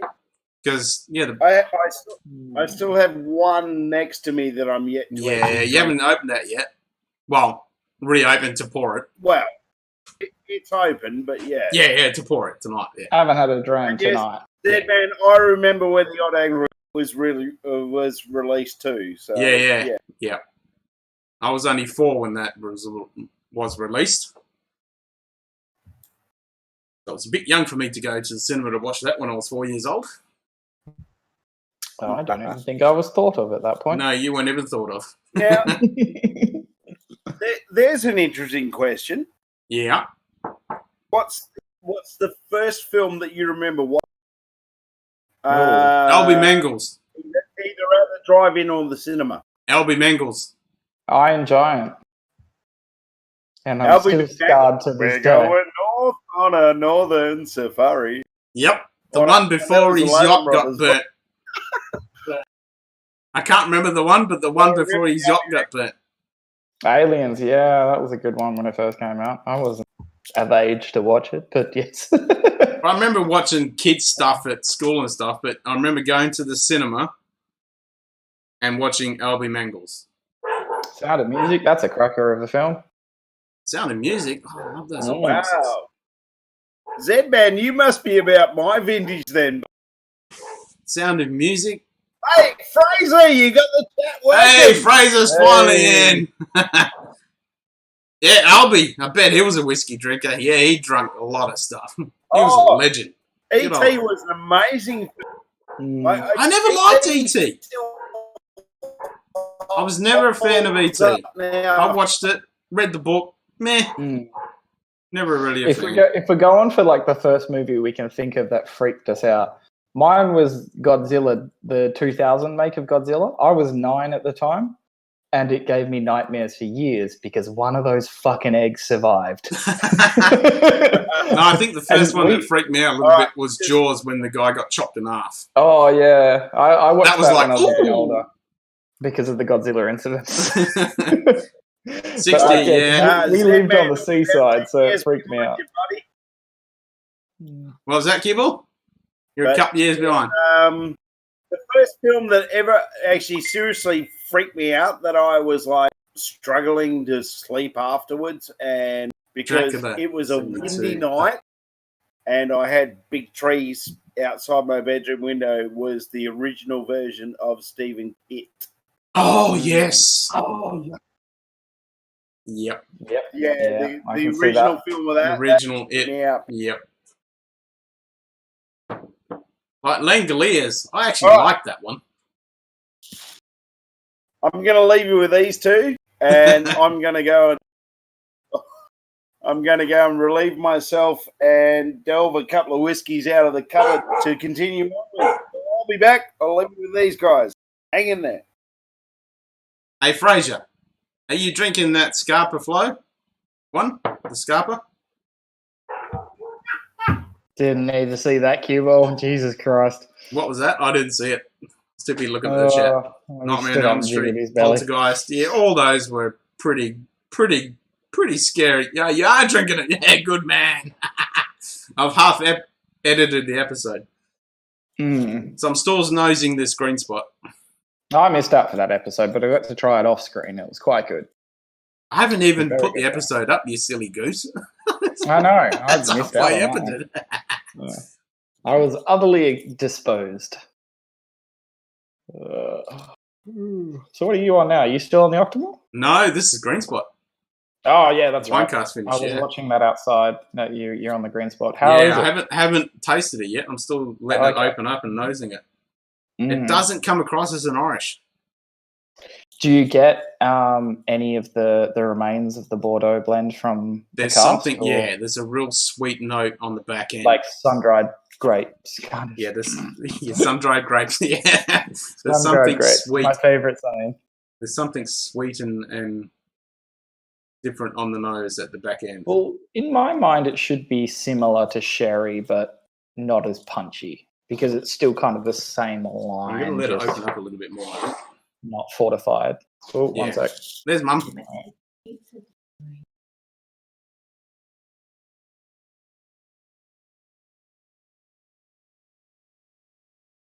So what are you boys on now? So Fraser's still on the Scarpa. What are you on, Z-Man? Have you finished your Ink Homan?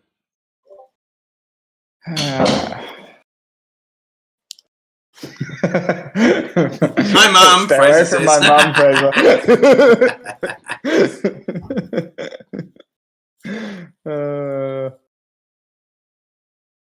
I'm really liking. You're on water. Oh, the Clone Leash Game of Thrones bottle. That's decent. I was gonna get that Game of Thrones edition on the Clone Leash. What was the one that didn't come to Australia? Because there was one out of the Game of Thrones series that didn't come, and it was That's a good point. Which one was it? It was the flower, which their house symbol was the flower, like a lily or something like that. I've left that out of my memory. Not a lily. The last season, it was so bad. Mm. Someone will let us know. Black coffee. Planning a trip around the world. This evening. Pretty damn good. It's in the morning, so yeah. Yeah. And you guys are still yesterday, aren't you? You're still on the 26th. Because we're on the 27th, so you're not even World Whiskey Day yet. Mm. Scotty. Yes. All I can say, and you know what, not wanting to see what I just, all I can say is be thankful that I actually put fucking pants on for this. It's the morning of the 27th. Okay, so it's Scotch evening. I am very thankful that you put pants on. Happy International Whiskey Day, mate. Yes, happy International Whiskey Day, Sunday evening Scotch. That was hard to say. See that? I'm just going to go back to my wow about the original. No! Hold it. He's just had his first. I just had the first sip of the green spot with the wine finished. All right. Just going back to what I said before about my original Stephen King's. The big reason why that stands out for me is like I actually watched Blair Witch Project for the very first time at an open air cinema. In the woods? There was wind in the trees while that was going. It still freaked me out more than that. I'm with you, James. Like, I haven't had the original green spot, which I've been hanging out to have. I've had this for a few weeks now, and I've been itching to crack it. I finally cracked it, and it is fucking amazing. That is so good. Yeah, totally Sunday evening. That is so good.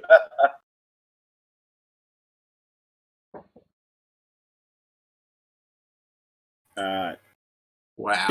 Checking my YouTube, my Facebook messages. Hang on before I come back. That is good shit. That is so good.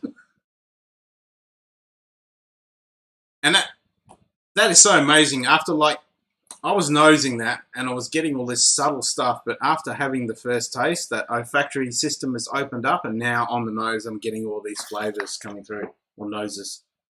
I have a visitor. You have a visitor? Who have you got? Yes, I have a visitor. A kitty cat or a doggy? A doggy. Let me go grab my doggy. Let's see the doggy. Oh, man. That is good. That is good. That is... Oh, wow. I'm speechless. What's doggy's name? What is doggy's name? Doggy's name is Lily. Lily. Hello, Lily. Hello, Lily. She has made her way into every single photo shoot I've ever done because everyone loves her. Dropping in price like my superannuation. Yeah, you and me both, mate. Yeah, Mortlack. I was looking at some Mortlacks. I went into a whiskey store. I can't even remember where I was. I was looking, and they had like 5 different expressions of the Mortlacks, and I was like, which one have I? Wow. You guys are going to enjoy this. We're going to do a review of this. This is amazing. Yep. Yeah, no, I'm keen to. We should do an Irish night. Try the green spot and the yellow spot on the same night. Compare them. Yeah, and then we'll finish it off with a bit of Dubliner. Yeah. Yeah. Because I'm yet to try the Dubliner. Oh. I recommend it too. You're right. So many people and you haven't had it. Yeah, no. I sell quite a bit of that. It's almost a winded zebra, that bowl. Yeah. That is, yeah. That'll happen.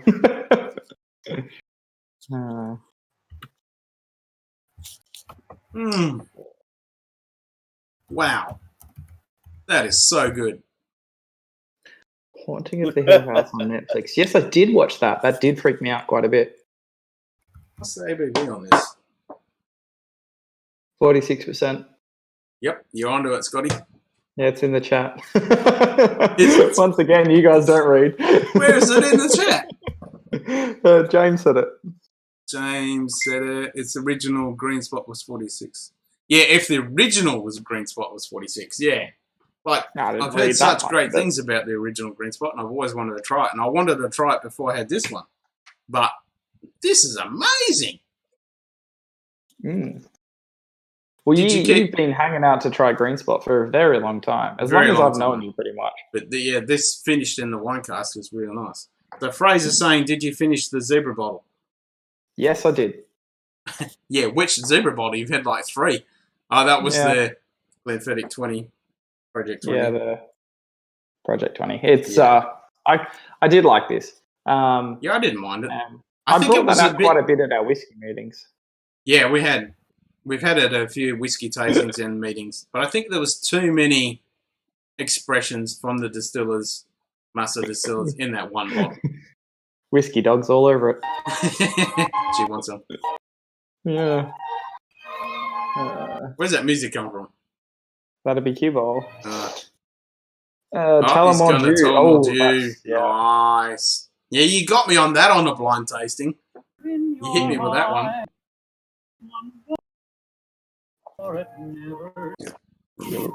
Miss Squizzy? All right, hang on. Let me put you down. There you go. All right, of course. I have to go let the dog out 1 second.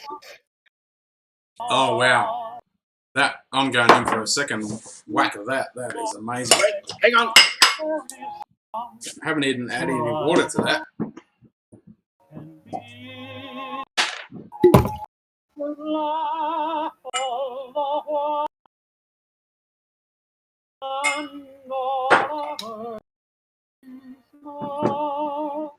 Typical woman. Got her cuddles and she was out.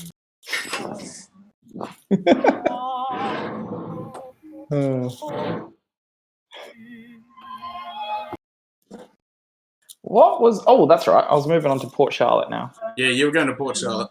I'm staying in Ireland. I wonder if this is going to have a little... Cue balls in Ireland.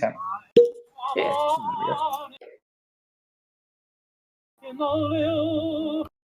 Yes. Yes. When Irish eyes are smiling. Oh, to be sure. That's why an Irishman wears 3 condoms, just to be sure. To be sure. Bloody oath. That's why they distill 3 times. Absolutely. I might add a bit of water to this. So yes, It doesn't need it, though. Let's be brutally honest. On my way back from the pisser, I topped up my ice/water and got a couple more drams out of the cupboard, As you should. The Tullamore Dew 12-year-old, Nice. which is a bloody delicious. It is. And I got a couple others as well, which I'll tell you. Well, one other. That is another one I'm getting again. My favourite bourbon so far. Which one was that? There we go. Oh, the Blanton's Green. Z-Man, I love it. Yep. I love you. I like it more than a Blanton's Green. So what did Sunday Evening Scott say? Which one was that? You guys watching Blanton's Green. Oh, he's on the Eagle Rare. He likes the Eagle Rare. Eagle Rare. Oh, I love that too. That's the Eagle Rare is something That's a else. good call. Yeah, Eagle Rare is even my everyday drinking bourbon is in the Eagle Rare family. Buffalo Trace. Well, it's the Buffalo Trace family, really. But yeah, that Buffalo Trace kills it. And the Eagle Rare is just a step above. Eagle Rare is really nails it. The Eagle Rare is very nice. Yep, 10. It is very nice. Russell's Reserve 10. I haven't had that yet. I've heard some very good things about the Russell Reserve 10. Oh yeah, like pretty much everything they do, like everything that Buffalo Trace Buffalo does, Trace puts is just out so ridiculous. much. Yeah, Buffalo Trace is good shit. Like the Weller 12. Oh my god, Yeah, that's good. Exceptional. E.H. Taylor's rye whiskey. God damn, that's good. Oh, we tried that on the tasting night, didn't we? Yeah, I'm not a big fan that was of a rye, but yeah, that that was E.H. good. Taylor's is solid. Yeah, that was amazing. On the case of rye, even Rittenhouse is pretty good on the lower end, about $80. Australian is On you, Fraser. Night, mate. Cheers. Night, Fraser. Thanks for joining us, Fraser. Just the price for some of the stuff in Australia is ridiculous. Yep, you're not bloody wrong there, mate. You're not bloody wrong. Yeah.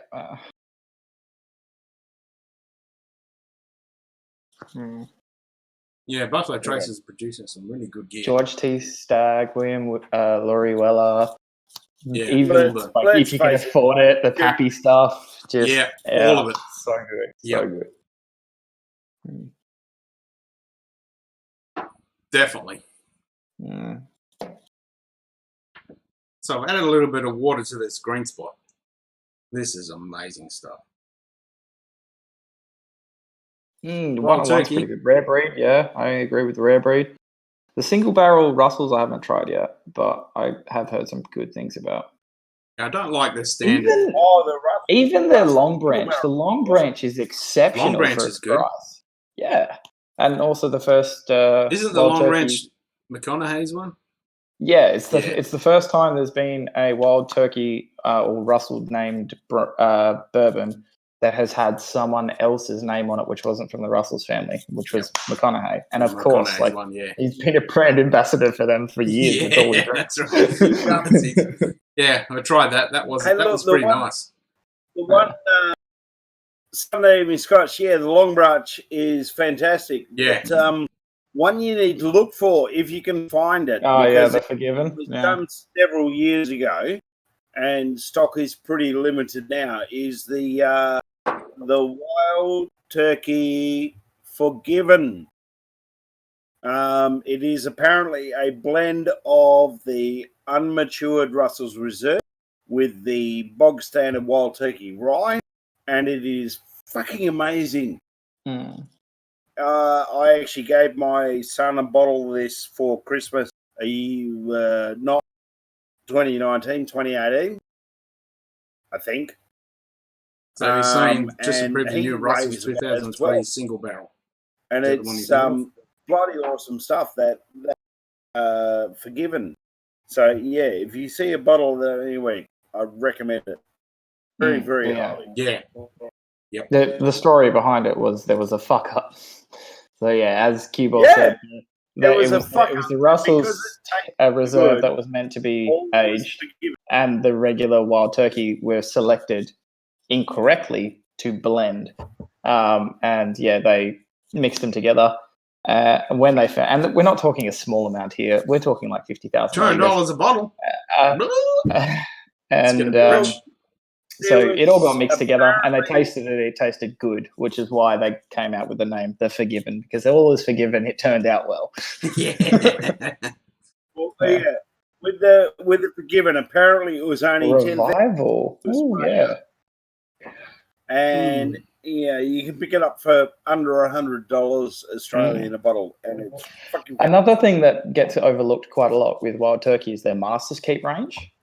Like I think Revival is one of the Masters Keep, because they're all about the Australian $150 to $250 mark, and like they've got a few different ranges now. I think there's 5 different Masters Keep, and they're fucking on point. They're so smooth. A new one came out this year, and it was a rye. I haven't had a chance to try that, but they're like typical Wild Turkey, the smoothest whiskey like you will have, and just on point with everything else. Nice. I'm enjoying this green spot. Amazing. Yeah, I can't wait to give that a try. I love just coming around to your house and just drinking your whiskey. It's great. The best whiskey is the whiskey shared. Yeah. Cheers to that, boys. Cheers. Ching ching. Gearball, get your head out of the phone. Come on. Your mates made toast on us. Come on. Come on. Come on. Come on. Memes can wait. I'm hanging. I'm hanging. It's not me. I'll say that much. Come on. Still hanging. Hang on, I need to pour another dram. Hurry up. Decades. Sunday I'm evening hanging. the Master Keep Decades. That's decent. I'm getting dry. Yeah, ching ching. Go on, I dare you to have a swig. Do it.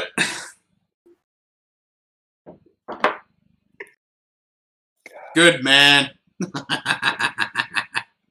Yep. Cheers. Oh. Yeah. Straight away, there's that wonderful iodine and smoke. Don't you love when a distiller just does all this? Look at that. You just get this awesome brochure. That's awesome. There's sweetness. I haven't even read this. I need to go through this before we actually review it. God bless the green label. Yep. It is, without a doubt, my favourite expression from Johnny Walker. Yeah, green label was pretty damn as good. I enjoy the gold and the 18, which was formerly known as the green, still just delivers. Right from the bottle. Hell yeah. I mean, it's like, you've got Talisker. There's smoky and there's a hint of pepper from that. There's a sweetness from the liquid. There's the gloriousness of the colour. And there is a hint of the Cragganmore in there as well. Yeah, we got to get some of that liquid because we haven't had that. Yeah. Definitely got it. Green spot for me is a bit. Are you talking green spot or green label?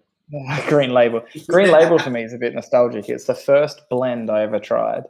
Because I've been drinking whiskey for about 2 years and had never tried a blend. You got to go, Zedman. Oh, come on. You only live once. Yeah. But yeah, nice, Zedman. Good to have you here. Yeah, cheers, mate. A little bit behind on the YouTube cheers, comments. Matey. So, Sunday evening Scotch. Yeah, the long break is bloody stunning. The work that Matthew McConaughey did with Eddie and Jimmy Russell, absolutely brilliant. They're well on to deliver. They've given, seriously, if you've never come across it, you need to try and track it down because it's amazing, because it's got so much of the Russells in it, and yet that hint of rye, and it just balances so amazing. And awesome. So hopefully you can find that one to actually get a taste of it, because it's just fucking phenomenal. It really, really is. Yep. And Zedman, jealous that you've been drinking the Eagle Red. It's a beautiful, beautiful dram as well. Well, I know Strawny's been drinking Talisker earlier. I think that's going to be my next bottle, actually. The Talisker 10 Distillery. I might grab that tomorrow, to be honest. So now we're going back to Scotland, to the Isle of Skye. Oh, that was a bit lame. In case you're wondering, the reason why I kept looking at my phone and stuff is because I'm getting personal feedback from friends that are actually watching the live stream. So are they? We appreciate that. And what's the feedback? By the same we token, suck. Well, we're a bunch of fuckwits, but we knew that already. Yeah. By all means, guys, if you are watching on YouTube and you're hesitant about, don't be afraid to comment. Come on, jump in. We're not going to bite. No one's going to hate on you for what you're going to say. Having a Boilermaker with the Talisker 10 on your Strawny. Yep. The most beautiful thing about the whiskey community is we don't hate on you for what you appreciate. No, because whatever you like is what if it's you like. something that people haven't tried before, they're going to hunt it down and they're going to try it. And if you have tried it before, then you're going to give your feedback on that particular dram. And that's a beautiful thing in itself. So, come on, James, what are you going to pour? Guys, join the chat, comment. I just read that one. Even if it's as simple as what you're drinking right now, Yeah, you're going to just get say hi. our feedback on it. You're going to get other people's feedback on it. So, yeah, Yep. cool. Come on, James, what are you going to pour? Come on. What's your next dram? And Strawny, yeah, like Scotty said, what beer are you having with it? If you're having a Boilermaker with the Talisker 10? No, fuck that IPA away from me. I don't want it.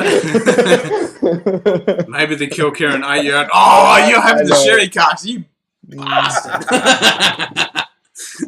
Not fair, James. Not fair.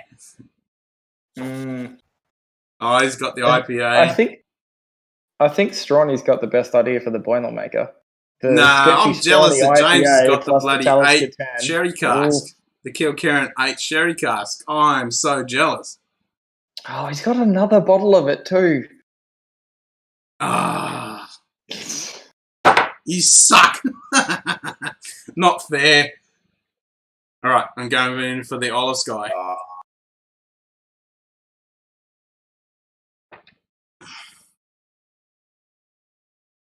Oh man, that's good shit.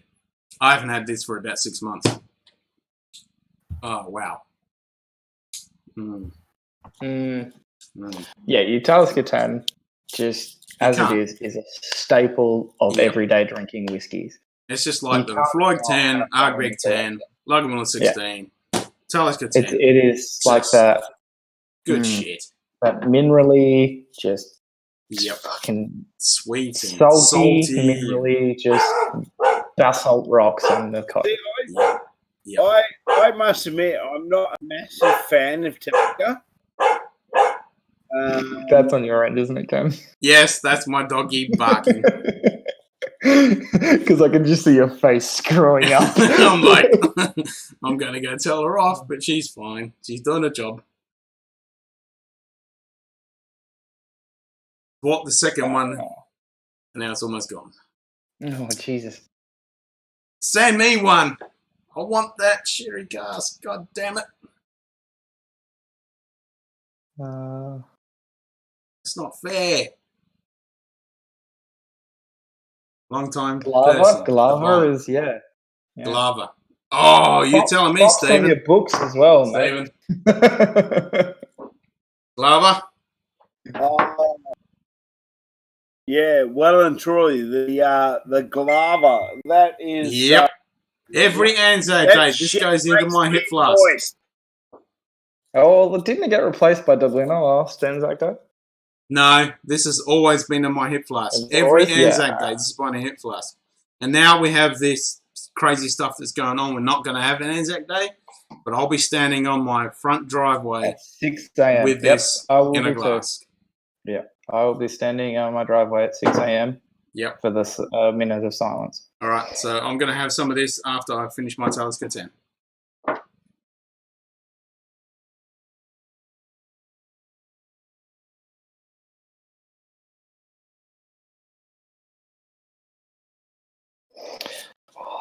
This is what, like, this is the shit we can't have happen in Australia, which annoys the shit out of me. Sunday evening Scotch. I had 4 bottles of Kilkerran 8 sherry in my hands at one point. Only one of them was for me. 3 of them went to friends. We got it from the Netherlands. Like, that wouldn't pass customs, and like, if we did get it, it'd be massively overpriced. Yeah, 4 bottles of Kilkerran. 4 bottles. That is not fair. I think Ken's about to have a meltdown. I'm having a meltdown. I can't even get 1 bottle. Yeah. Taxed beyond belief. If we can even get it. Hey, it is what it is. We deal with it. I know. Yeah. Hey, don't be sorry. It's just what it is. Well, this is International Whiskey Day. We have one what we thing have. we will give testament to it. It makes Ken's collection a lot more impressive.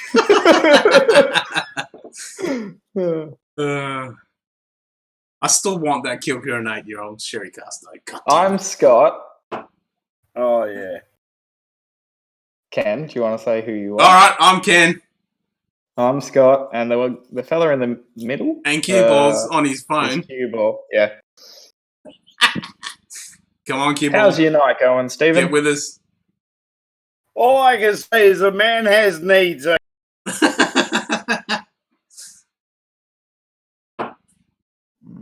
Okay, we'll start. You ready? You ready, Kibble? G'day, welcome to Scotch Down Under. I'm Ken. I'm Scott. And he's Scott.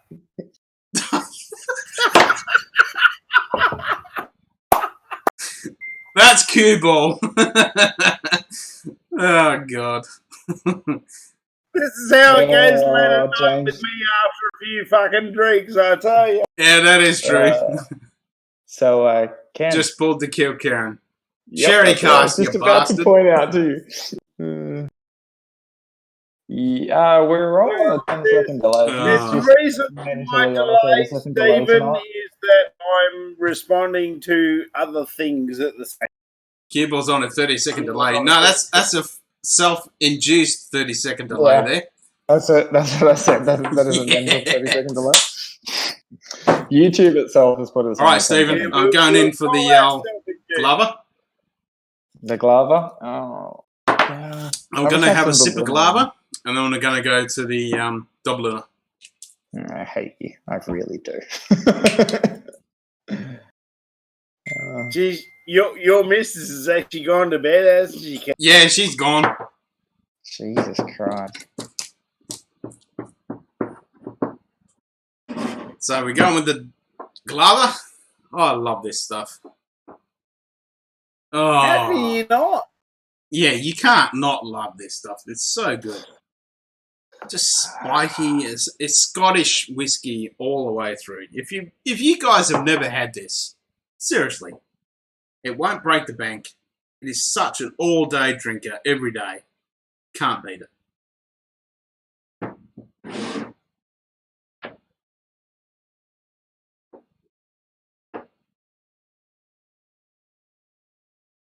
Can't beat that, Stephen.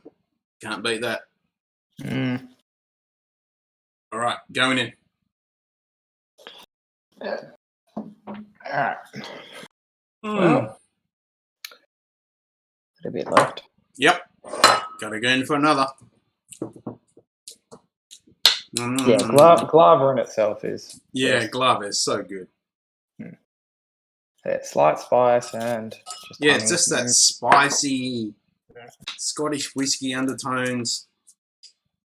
It's so good. It's really good with this screw top because every time you open and close it, you can hear the sugar crystals crunching. Oh, yeah. It's so sugary. Well, like, there's quite a few different types of these, like, whiskey liqueurs. Irish liqueurs, yeah. Yeah, well, there's the Glover, there's Dubliner, there's Drambuie. Yep, which I have all three of right there. Yeah, and there's also the Celtic honey. Yeah, American honey is good. Honey. Yep. American honey. No, there's Celtic honey. That's that one we tried the other day. One. No, you did. Celtic honey, have I? Yeah, it's the one that's whiskey forward. I'm trying to remember when I had that. Yeah, you came in and I gave you a tester because we had a bottle. Oh, I did actually. Yeah, that was actually nice because I'm like, that's not a liqueur, that's whiskey. So it's Irish whiskey forward, and then that's right. Yep. And what else? There's others. Well, you've got like the Jack's honey and the Jim Beam honey that are just artificial rip-offs of the wild turkey American honey. But you can't beat that. Turkey honey for American whiskey is weird. And that kind of goes without saying. I thought there was going to be more to that. All right. Yeah, I thought so too. I think he's breaking up and he's too busy in his phone. Yeah. That Dubliner. I'm trying to get laid here. Let's be honest. You're supposed to be drinking whiskey, not worry about that. It's international. I'm doing that as It's well. International Whiskey Day. It's not Valentine's Day. Yeah, exactly. All right, so I'm going back from Scotland, all the way from Glasgow. We're going back to Ireland. Definitely get a slight dirty funk from the Kilkieran after the Klein Leash. Okay, yeah. Yeah, well, the Sunday Klein evening Leash is Scotch, definitely you've got to lighter try. and You've got sweeter. to try Glava. It might be a little bit harder to find in the States because it's a liqueur more than it might just be in a different section. To be honest. Are you talking about the sherry cask, 8-year-old? Kilkieran? James was. Yes. James? Yeah. I think you are.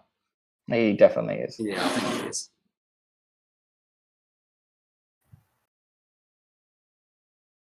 God bless the dirty funk. Are we talking about your lay or?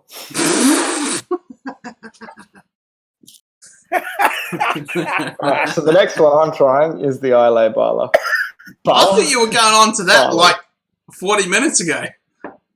No. The Port Charlotte was what I went on to. Oh, you went to Port Charlotte. Okay, and there you go, the Isle of Barley. I'm going the Isle Barley. Just add some water. Yeah, so that's the 8-year-old sherry cask. I don't want to hear any more. Pent up in the bottle, all on its lonesome for a few weeks. Some water has opened up the news beautifully.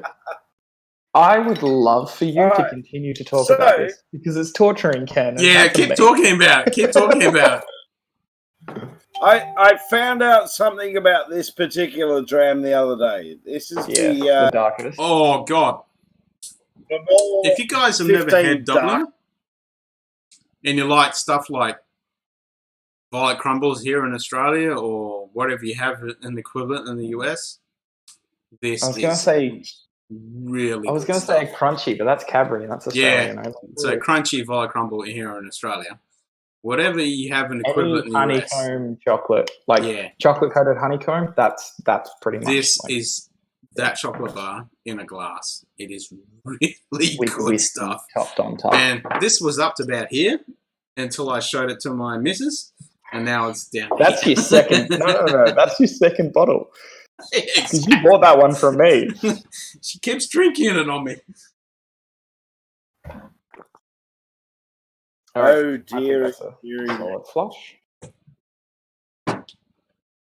See the Kilcurran 8 sherry head to head with the Long Row 14. Ooh. I think I went to Campbelltown Heaven. Oh, Long Row 14. Yeah. Because granted, I've only tried the single Campbelltown, but it is the I haven't tried any. Like in my shop, yet, but I've heard in really the shop good that I work things. at, there is a map of Scotland. Slight edge to the Long Row. As all good liquor stores have. Sherry, wonderful stuff. And I always look at the Campbelltown, and I never have tried one until I tried the Kilkieran. What was it? A Kilkieran? Yeah. It was the 12 release, was it? The 12-year-old? Yeah. What did we have? Yeah. And that was the first one that I tried. It was a very good exception. I really want to try a lot. So the Springbank guys went over to Kilkieran or the Glencoyle distillery and they did a bunch of stuff, and now they're a bunch of the. I'm super excited. So this is the one that you showed early on your phone that was blown out with the new release that was coming out, the heavy peated. Yeah. I want the sherry cask 8-year-old because they brought out two 8-year-olds, a sherry cask one and a normal release. Mm-hmm. And that's what James is teasing me with the sherry cask.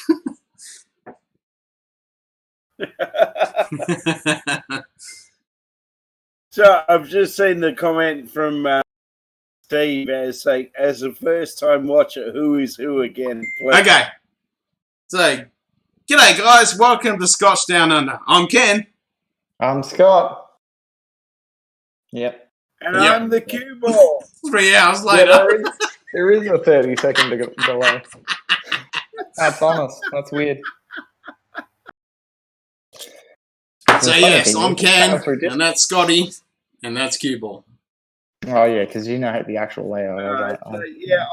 Obviously I've been focused on my Facebook chat too much at the moment. Yep. Mm-hmm. But that's how it goes. I agree, James. The 12-year-old Kilkerran is a very, very good dram. Yeah, no, that is an exceptional dram.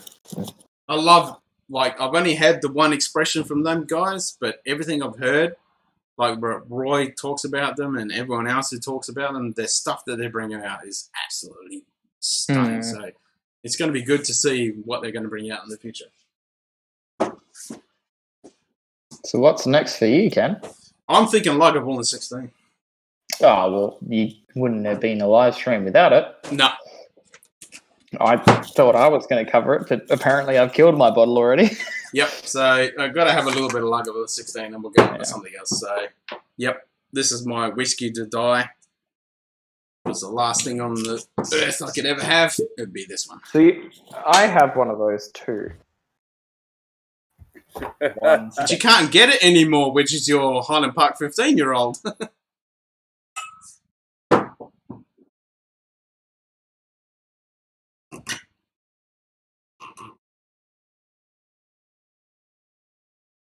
I want some Mortlock, but I don't have any, Stephen.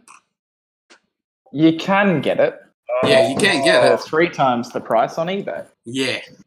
Highland Park 15. Which is empty. Yes, it is. I've killed this. Like, but you can still sniff it if you open that cork.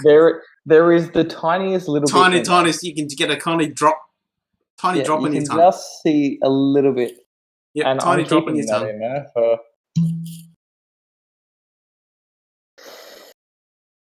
Haven't planned to buy any more whiskey before I flew back to Oz, trying to save dollars. But after Roy, whiskey friend Alan, and as for Scotch for Dummies, all raved about the Kilkerran. Yep, I'm with you, James. If you can get any of those Kilkerrans, doesn't matter which release they bring out, get it. It's absolutely amazing stuff that they're producing. It doesn't matter which one you can get. Apparently there's bids for my drop of whiskey. Nah, it's all for you. Yeah. No, I'll... $7 for the drop. Any takers on $7? Come on, we're going $10. Anyone? Come on, $10. $10 going once, going twice. 15. Unfortunately, they've stopped making. They still have the 12 and the 18, and the 15. I've tried both. The 12 is exceptional. The 18 is ridiculous. But the 15 is something else entirely. It is like drinking pure honey without it being a liqueur. I must admit, I haven't had this for about 8 months. So after I had my Lagavulin, I'm going to have some of this. I'm ridiculous. Yeah. 8-year-old. I'll stop about the sherry cast, James. God damn it. You're killing me.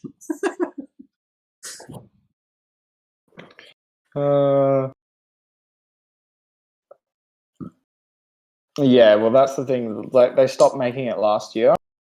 I picked up the last bottle that my shop had, and I've been hunting ever since. And I've seen them on eBay, and on eBay they'll range from $300 Australian dollars up to $1,500. Scott. Just read that comment that James just put. I think I saw a 15-year-old in Melbourne. Mm. Yeah, that's what's going to go. He's probably going now. James? Like, you could probably pick it up if you find the right bottle shop. Yeah, like because they stopped making it last year, so there's still stock floating around. If you can get one, I thoroughly recommend going for it. And if you do get one, let me know where the fuck so I can get one too. All right, boys. Back in a second. Yep. Alrighty. Does that mean that Ken's finally going to go and pop the cork? Vintage sellers clearance. I'll have to have a look. The 18 is good. And like I said, the 12's good too. The 15 is definitely my preference. It is just a lot more honey and a lot more light and bright. And it's just a very good example of a very well done, extremely Highland. I'm guessing we're all talking about the Highland Park here. Yes. The 15. Yeah, I got given a bottle of the Highland Park 12 a couple of years ago. Man, it was amazing. Yeah. I'm very interested to because they've done the full series with the North. Oh, bugger, James. That's fucked. Like I said, I know for a fact that a lot of it would be sold out because of how good it is. But yeah, they've done these Norse God range, and they've included the 15 in that range. I'm not sure if it's the same 15 or if it's slightly changed, but you can get like a Loki 15 and stuff. But the thing is, they're selling for $1,500. It's just a bit too. I'd love to try, but I just don't have that bank flow. So what are you drinking currently, Cuball? I'm on the Bowmore Darkest. Oh yeah, the darkest. That's not made anymore, is it? All right, so it's the 15 Darkest. Yes. The 15. They've changed the name. They're no longer calling it. Apparently, it hasn't changed at all. So, finished in Oloroso sherry casks, and it is. It is a beautiful, rich, deep, flavoursome dram. So, yeah, thank you to Beaumont for that one. Absolutely beautiful. Just looking at your comment, James, about the Velfather. I've got 100. Yeah, I've got 100 ml bottle of that lined up. That I'll probably have by the end of the week. So by the end of next week. So I'm excited to try that. Sometimes a weird. Oh yeah, 15, I'll see. Yeah. The 15 is no longer marketed as the darkest, but apparently it has not changed at all. So even though it's not called the darkest anymore, Beaumont 15 is pretty much the same dram as what it was. Yeah, that's what I've heard. Yeah. So you're finding, James, that each time you have that dram, it's a little bit different? Yeah. Do you own a bottle of the Velfather, or did you just try? Because I saw this 15 Darkest I bought. Let me think now. Okay, I didn't know it was peated. I haven't read the box. 3-4 years ago. It's meant to be heavily peated. It's held up really every single time I've had a dram. So, there you go. Do you know what the ppm is on that, by any chance? And they ain't going to make me read shit. It doesn't actually say the ppm. It's a very, very soft peat. No, we're talking about the Highland Park. Oh, fuck off! I was waiting for that realization. 12 to 15 ppm for the Velfather. Had a ball back in Sweden and finished back in January. Oh no, that's for the Valkyrie. Back with me here and finished it in a while back. Don't remember. Yeah, so it could be. So if you guys ever want to know about distilleries and expressions, this is one of the best books. Like, I know Roy is a big fan of these guys, and I get these books every year as well, and you can't beat them. These are one of the best books to learn about every distillery and every expression that comes out. Absolutely. Yeah, no, they genuinely are. A lot of the information that I get from for our episodes comes from those books. Yeah, so before our episodes, we Google a bit, and then we look in this book, and we pretty much write up what's in 90% of it comes from just taste and stuff, but like anything on like finer notes on distilleries and on the history and all that stuff like that. Yeah, that all comes from mainly those. So we get 90% from that and 10% from a quick Google.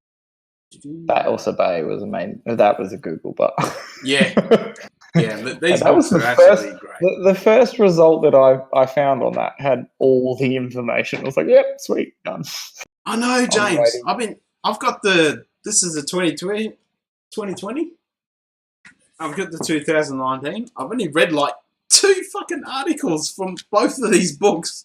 I just need to get the time to actually read both of these books or articles. Because what I've read so far is absolutely stunning with the articles.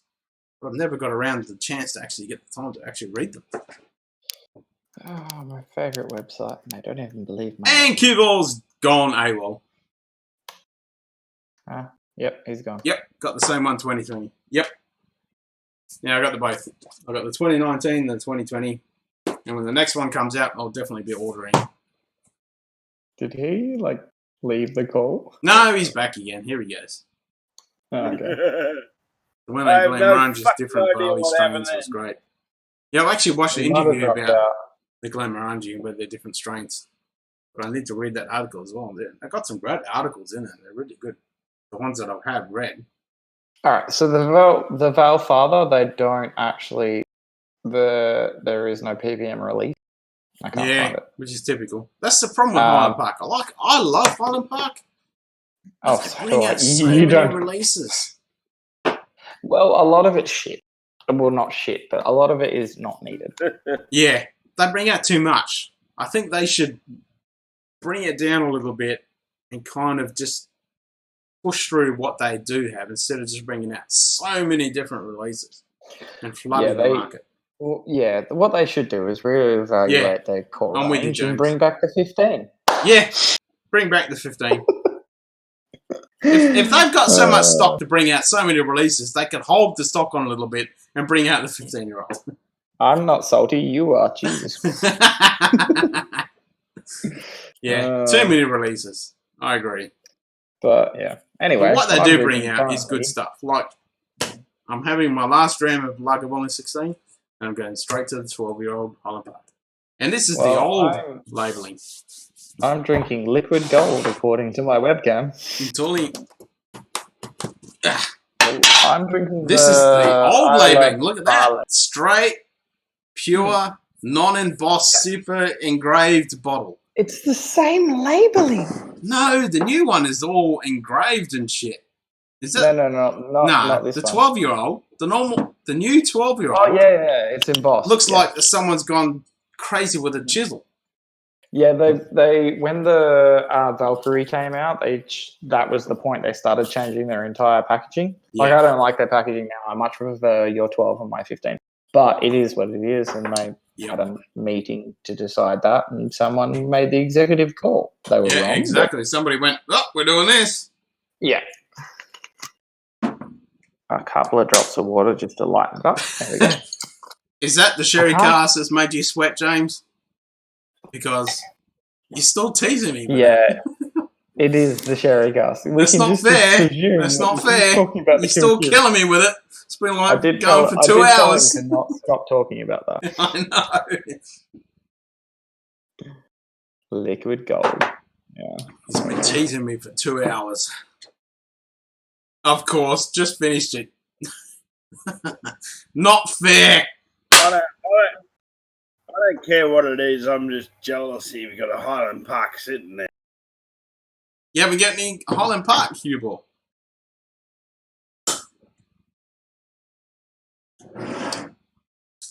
You don't have anything else except the Kilkerran 8-year-old sherry cask. Well, I could think of a lot worse places to be living on Earth right now. Is it that you don't have anything else, or is it that you don't have anything better? I can't think of any better right now. Yeah, because you were 100% tunnel vision on that. Yep. If I had the Kilkerran 8-year-old sherry cask right now, I'd be drinking nothing but that. yeah, no, that makes so much sense. But after I had a few drams of it, we're like, okay, I'm done now. I've had it. I can go on to something else. Ooh, yeah.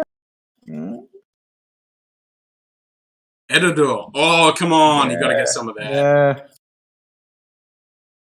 These are some big calls. Yeah, come on. Get some of that in you. Well, this has been about 10 months since I've had some of this. And you can't even get this labelling anymore, as we just said.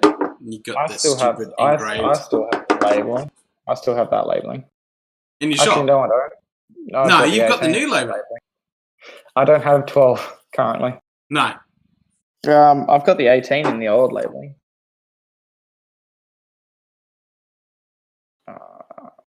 Good old Orkney. Anyway, I'm going to duck off for a quick toilet break. No, you're going for a cigarette. Be honest. I'm not this time. Oh, you're not? You go for a bio break. So Scotty's off to bleed the lizard. Yep, he's draining the lizard. Oh, Aerodol. I want some Aerodol now. This Highland Park is... You can't. I mean, when you think about it, the beauty of whiskey in general is that everyone has their fucking favourites. Everyone has their go-tos. Which changes every week. Everyone has their distilleries that they're always curious to try the expressions that they're bringing out. So there's that element of just coolness, if you will. True. Oh, that's it. That's all you got to say after that rant is true. True. Well, it depends.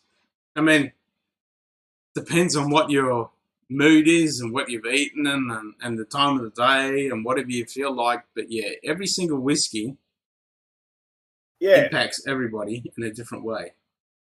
And it doesn't matter. It's like knowing you the way that I do, you know, we could argue as to what is the greatest expression from Lagavulin.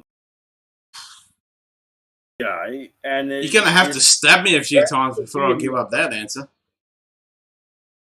But what I mean is that's the beauty of it is that there's always stuff that you keep coming back to and trying again with different expressions, and it just constantly builds and develops, and it's amazing. And that's why I love whiskey so much. What do you mean do you need to see yourself through the quarantine, James? As in, you haven't got enough whiskies? Or you need to see yourself as in you're not going insane? Well, as he said, he's only got 7 bottles. And I'm like, what the fuck are you doing? That's You've plenty. only got 7 bottles, mate. Yep. What you do is you close your eyes and you just... You do this. See, you do this. You don't know what you got, and you just crack one and pour it. What James has got there is fucking amazing. I know. He's got the goddamn Kilkerran sherry cask. Even though it's a small collection, that's a great collection. Original Bushmills Distillery. There you go, Kibble. Now, you don't need to afford more. You need to enjoy what you have. Well, that's the big thing. I mean, it's like there's a gentleman that I've conversed with on a couple of occasions, and he's got, at any given time, he's got between 120 and 150 bottles of whiskey on the go. Are we talking about the same person I know? Less than 20 of them are actually open. Yep. And I mean, you think about it, that's amazing. For argument's sake, even if you work on the bottom end of that, he's got 120 bottles, and basically nearly 100 of them are open. That gives you so much of an amazing fucking selection to choose from at any given time. It's awesome. Yep, huge range. Good man, James. Good man. But, yep.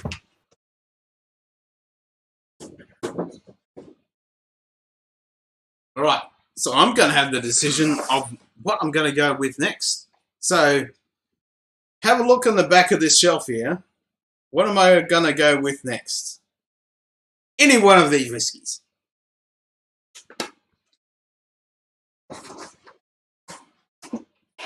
I'm curious, but I'm going to take a guess you're going to go something local. No, whatever the suggestions are in chat, that's what I'm going to go with. Oh, okay. Yeah. So what they tell you to drink, you're going to drink. Yep.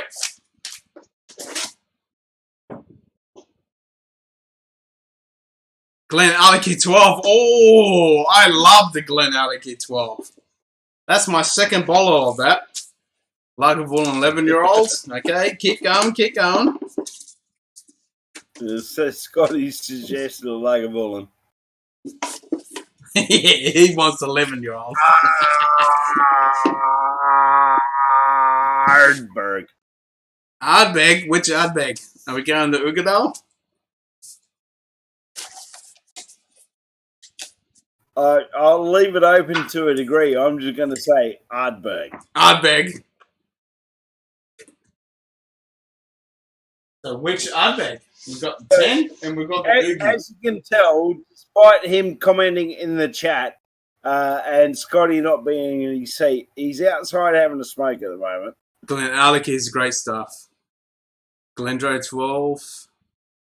Balcutta, Ugadal, all good calls. Yep, they're all good. Oogie. That's another call for the Oogie. So that's 3 calls for the Oogie. And I know Strawny was drinking the Oogie. So that might be it, boys. I think we might be going with the Ardbeg Ugadal. If I can reach it. I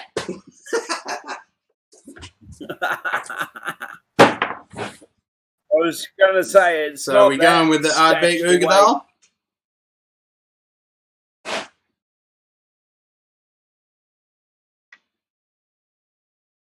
So you've got the Ugadal, you're going to drink that?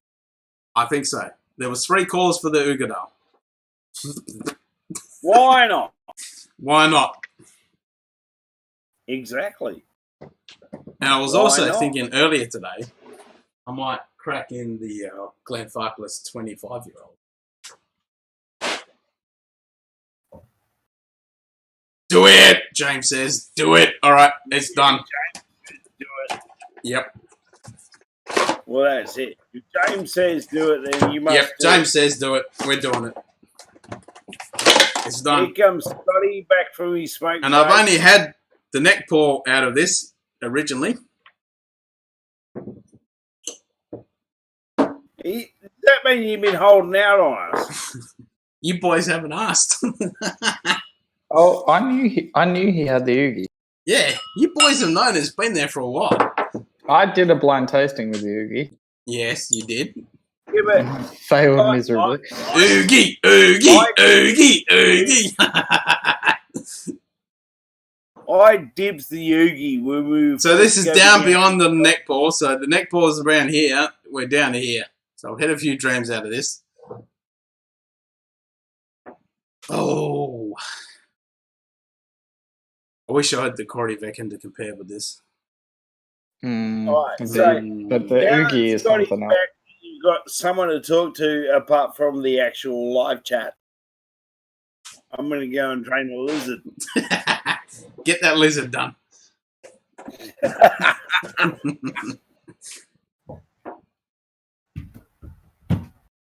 Yeah. Oogie, Oogie, Oogie. Yeah, it is. What are you drinking, else. Scotty? I am still on the Brooklady Isla bar. You on the Isla Barley? Oh, yeah, on the Isla bar. This Oogie. Yeah. Similar to the Octomore. I mean, but this is completely different. Yeah. Oh. Well, what is the ppm on the Oogie? I have absolutely no idea whatsoever. All right. I think you should need to Google that. I'm going to have a look. I'm guessing 48 ppm. Around that. That's what I'm guessing.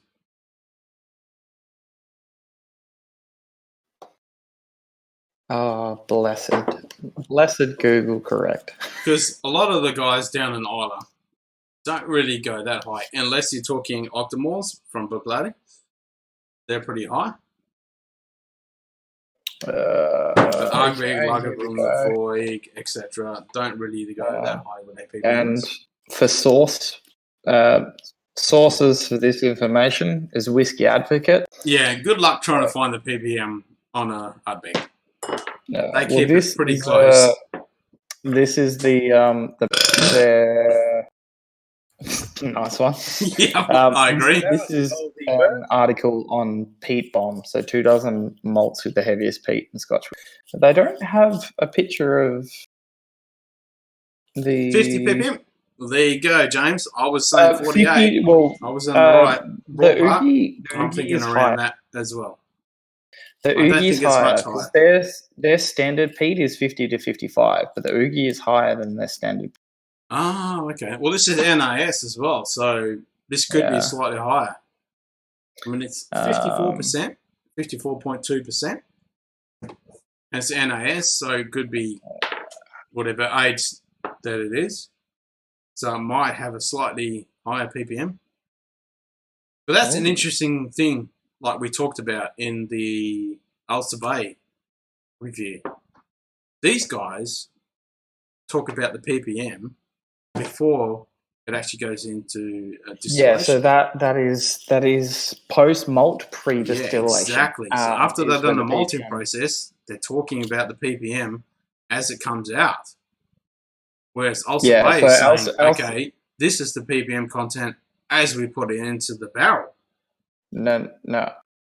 Or into the bottle. Other way around, yeah. So Ulster Bay, the way they do their ppm is they do it after distillation. So So as it goes into the barrel, that is when as it goes into the barrel, because whereas most distilleries say as it comes out of the maltings. Yeah. Which most of the guys in Isla get it from Port Ellen. Yeah.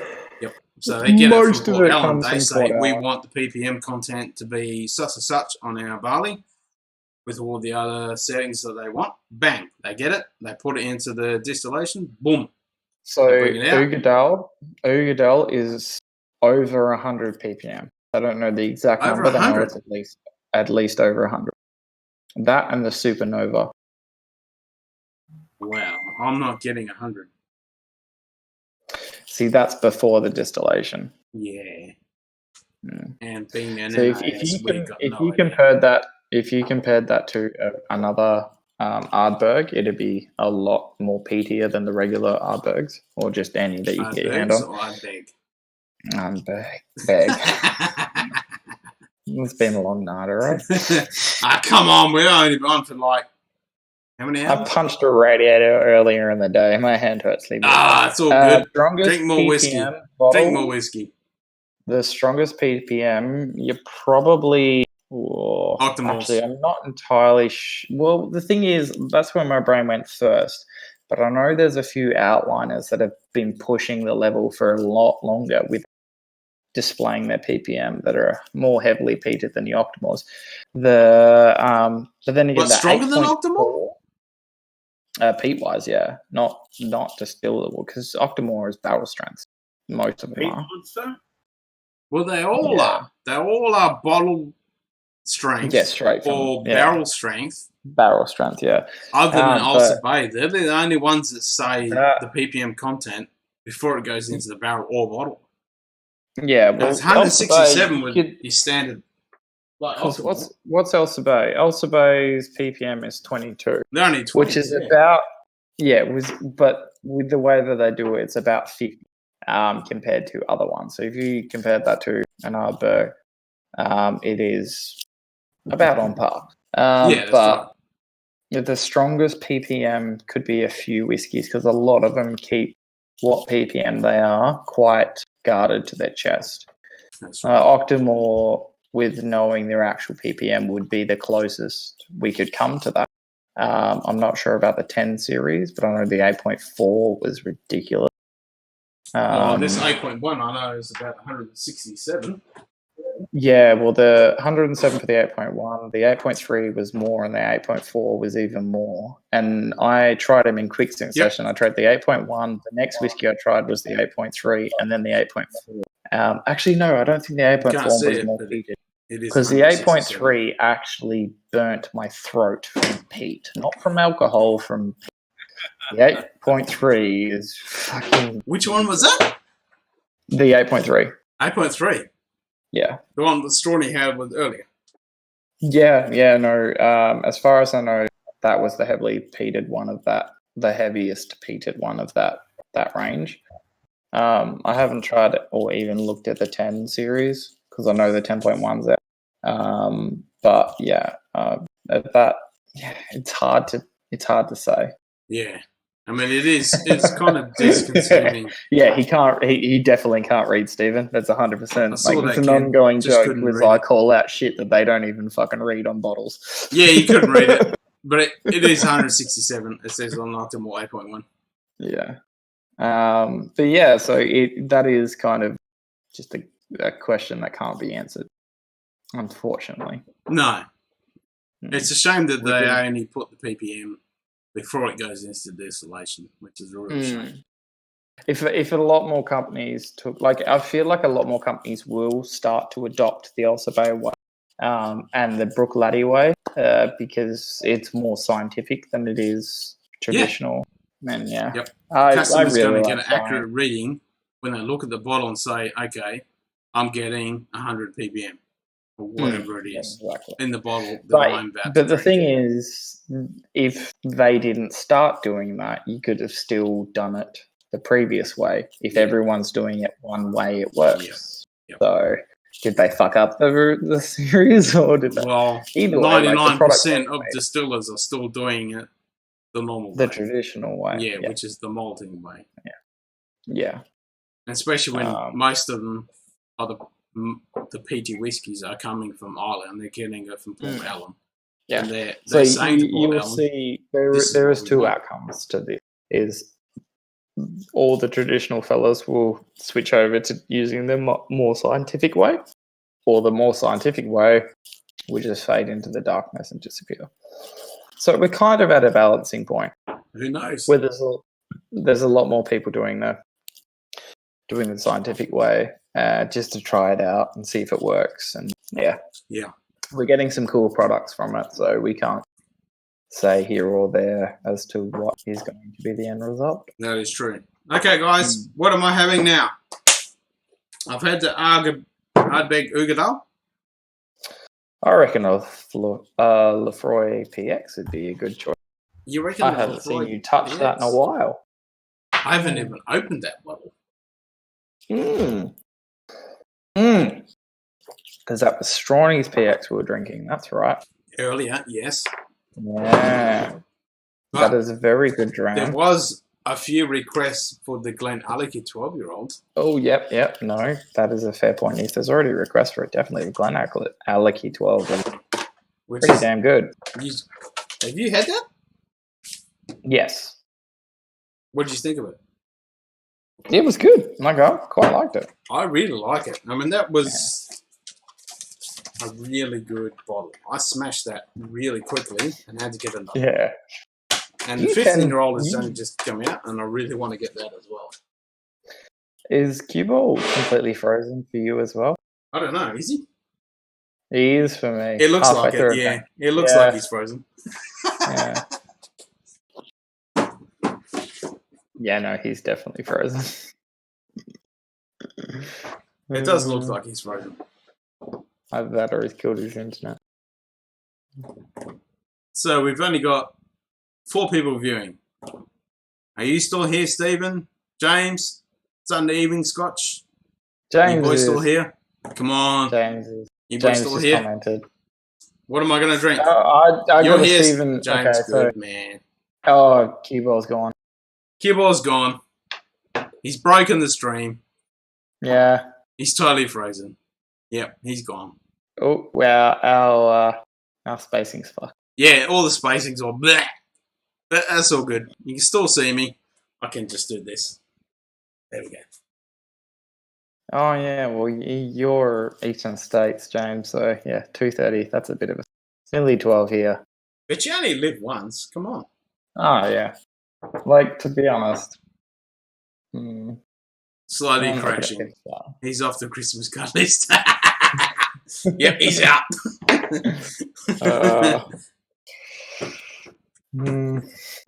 I don't even have, like... What have you got, Scotty, that you haven't tried tonight? Or had. I shouldn't say tried. Had.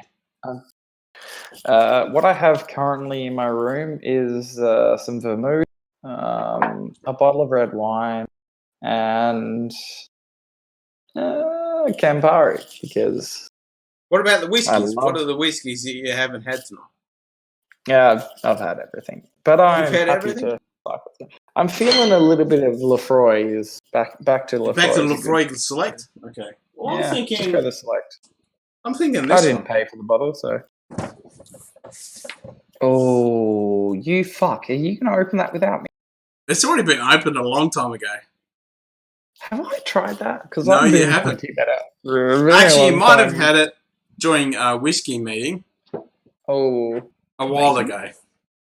Yeah. Oh, was I able to attend that one?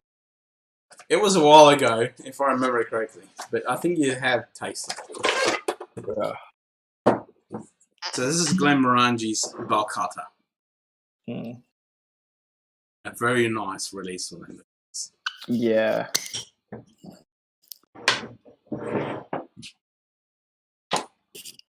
That Balcata is lovely. You're right, Sunday evening. It is. Well, very the original idea for the start of this stream was we were all going to have a Grand Moran. He was going to have the Balcata. Cuba was going to have the original 10-year-old. The original 10, and I was going to have the La Santa. Where's your La Santa?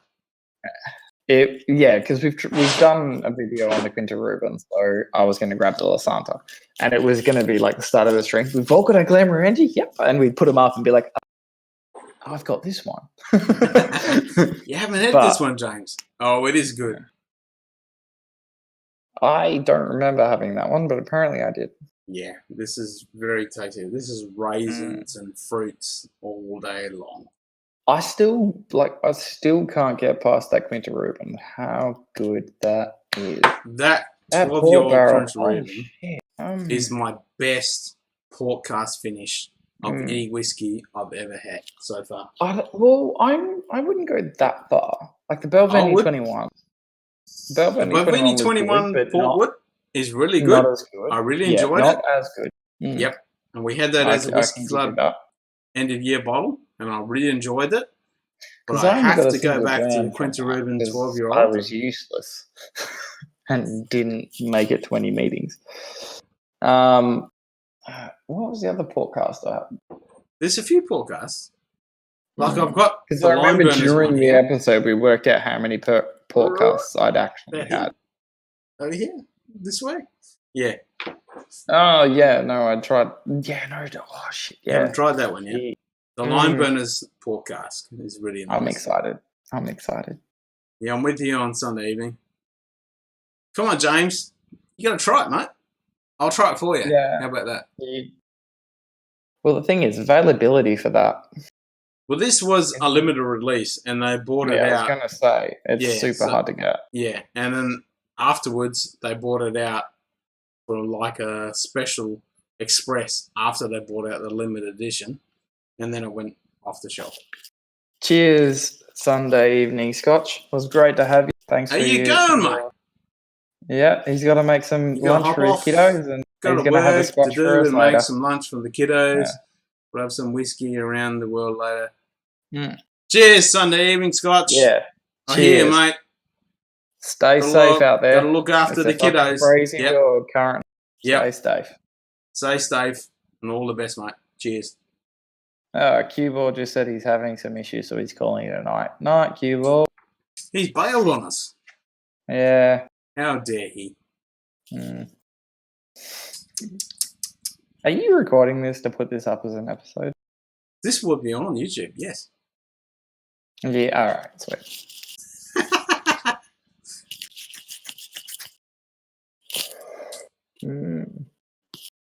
What else have we got? Yeah. Looking forward to the next season. What do you mean next season? We're in the same season. Well, as long as none of us catch the Rona, we're good. Yeah, no Rona for anybody. No Rona for anybody. I'll take the 2 weeks off, but my shop got marked as essential, so fuck. You got whiskey to supply to the peoples. You're essential. Yes, I do. I've got whiskey to supply to myself. Jesus, fuck. Yeah, that's exactly right. I mean, I finished a bottle tonight. I need to replace it. Which one did you finish? The Glenfiddich XX. XX. Is that the only Yeah. one you killed? Winter Zebra style? Yeah, I thought I had more. I thought I had a Lefroy, but I remember that Like, I finished this that Calavan. last whiskey meeting. Yeah, go for it. Yeah, that needs to be killed. Knock it off. And we still I'll got the give law, which needs to be killed.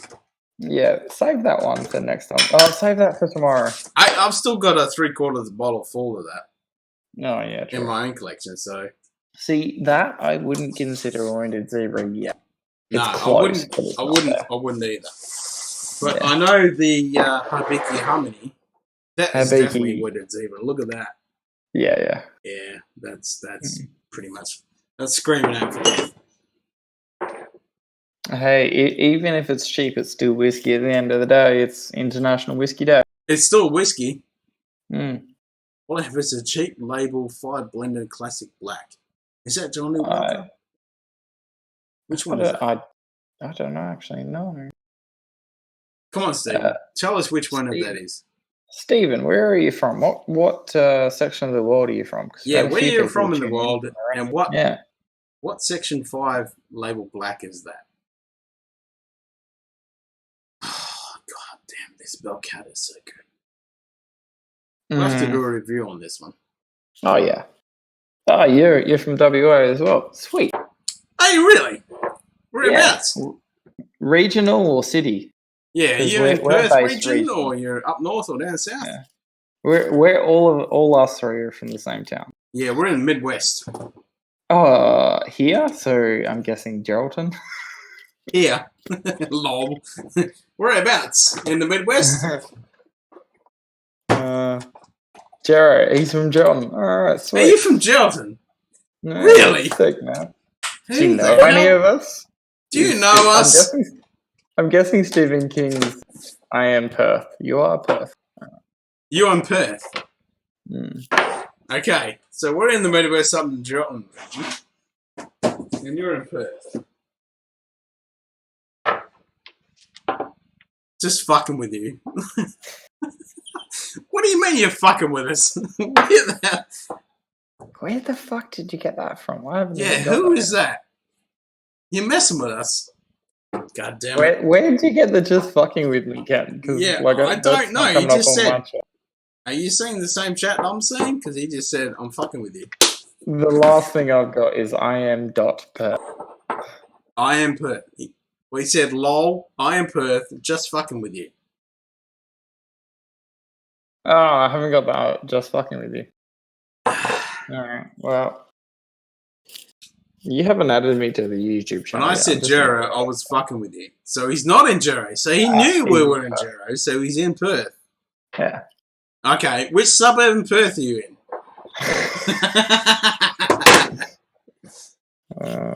Alright, Stephen.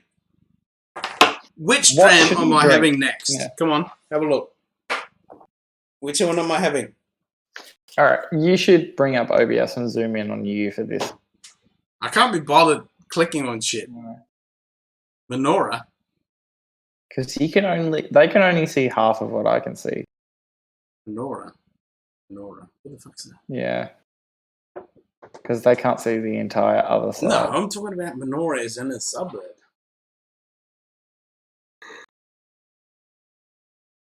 Scotty's Menorah. What? Yeah, I do that. I'm a very tired person. Oh, near mail only. Sweet. Okay. All right, Stephen. Which whiskey are we having? You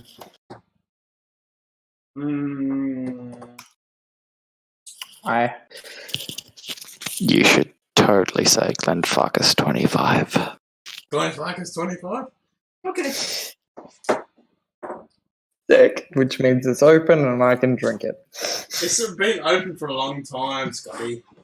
What the fuck? You've been holding out on me? No, you know it's been open for a long time. No, I don't. You told me they both were sealed. You said it was Midwest, so it was either Gerald or... Yeah, Gerald. We're in Gerald. No. So this is... fucking Gerald. Yeah, we're in Geraldton. This is So the the Glenfarclas. story behind the Glenfarclas is it is a Glenfarclas 25-year-old age, but it also comes with a miniature of their 40-year-old. Look at that, And I can boys. see the cap is still on that 40-year-old, so I'm happy Yep. because This if he tries it 40-year-old without has me, not I been will cracked kill him. yet.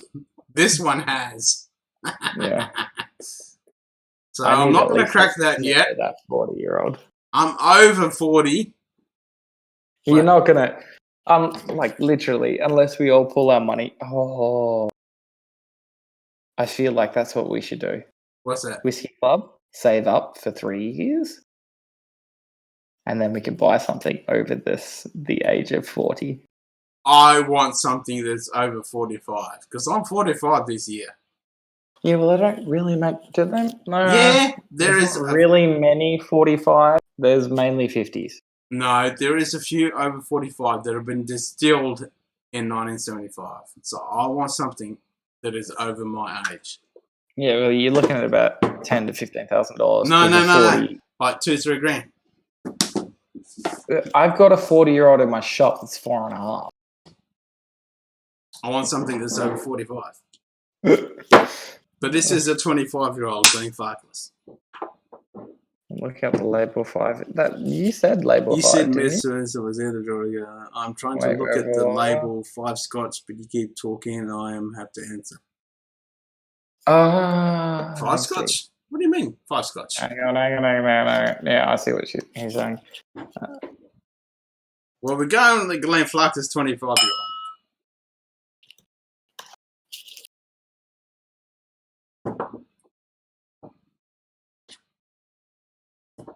Label 5 classic black blended Scotch. Classic black. Label 5 is the brand. Yeah, I see. Okay, so label 5 blended Scotch whiskey, and they've got different. Oh shit! I've closed the chat.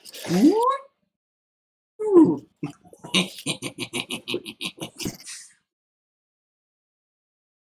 What a 21-year-old shivers when our son was born. Drinking whiskey when they were 21. My partner now for my cracked. I just have to have a taste. Yeah, you have to have a taste. Just make sure that it's all good for when he when he goes to have it. You have to make sure that it's all good. That's exactly right. Yeah. You have to check on it. Yeah, Totally exactly.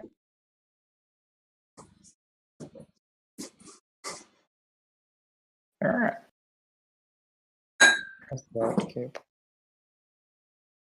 Okay. Ooh, sweet. So we've got Glenfarclas, 25-year-old. I am owed. Next time I'm round, I am owed. You've already had a sample of this. No, I haven't. Yes, you have. No, I fucking haven't. Yes, you have. It's not documented. No, I haven't. I think you have. I don't remember ever having tried it. Was this a blind tasting? Nope. It was just straight out of the bottle. I don't remember this. I think it was just you and me. You came around, and I gave you a bottle. Was this when we went looking for spiders? Hello? Hello? No, Can you you came hear me? around, I gave you the Glenmorangie 18-year-old. And I think I remember the 18, I don't remember the 25. Yeah, Glenlivet 18-year-old, and I gave you some of the Glenfarclas 25-year-old. I don't remember that. But seeing as I bought you a $150 bottle of Scotch, I feel like I'm deserved a dram just to remember it. Oh, really? Yeah. I saved you $42 on buying. Oh, Oh, shit. That's the next one we have to do, is the yellow spot. yeah, definitely. Yeah. Are we going to do a side-by-side? I think we'll just do it by itself.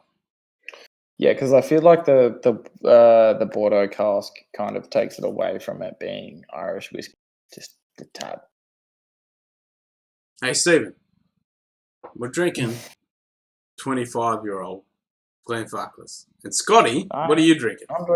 I'm drinking Lefroy Le Select, but it still looks Lefroy like Le Sect? What are you drinking, Stephen? He's drinking Label 5, Black Label. Which we still haven't found out what that is. No, I found it out. The brand is Label 5. Oh, he's drinking nothing. Nothing. Not even water. What? Nothing.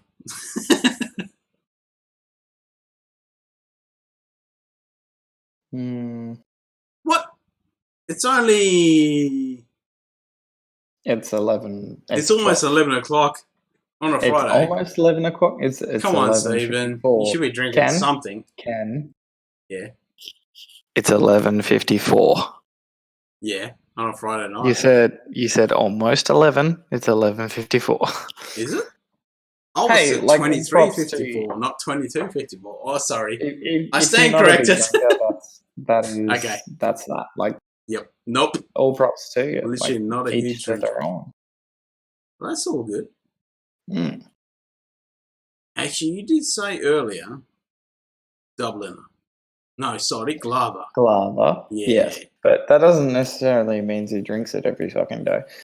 And like, I understand, I worked at a nightclub for 6 years, and after that, you just kind of like, Yeah. I did security for a few years, and I didn't. Yes, you did. All right, Stephen. Are you going to go for a little sip of Glava? Because I will join you with that. All made of cue balls. DJ Passion. I'm sure he'll remember this interaction when he's not so fucking hammered. True. He was wasted. Cue ball's Jesus gone. He's Christ. passed out. He's done. Yeah. Well, he might be watching. If he is, Cubo. Hey, Cubo, Drunkish. you on stream or what? Nah, he said he's going, so I don't think he's on. Into 500 mils. Yeah, I can see that.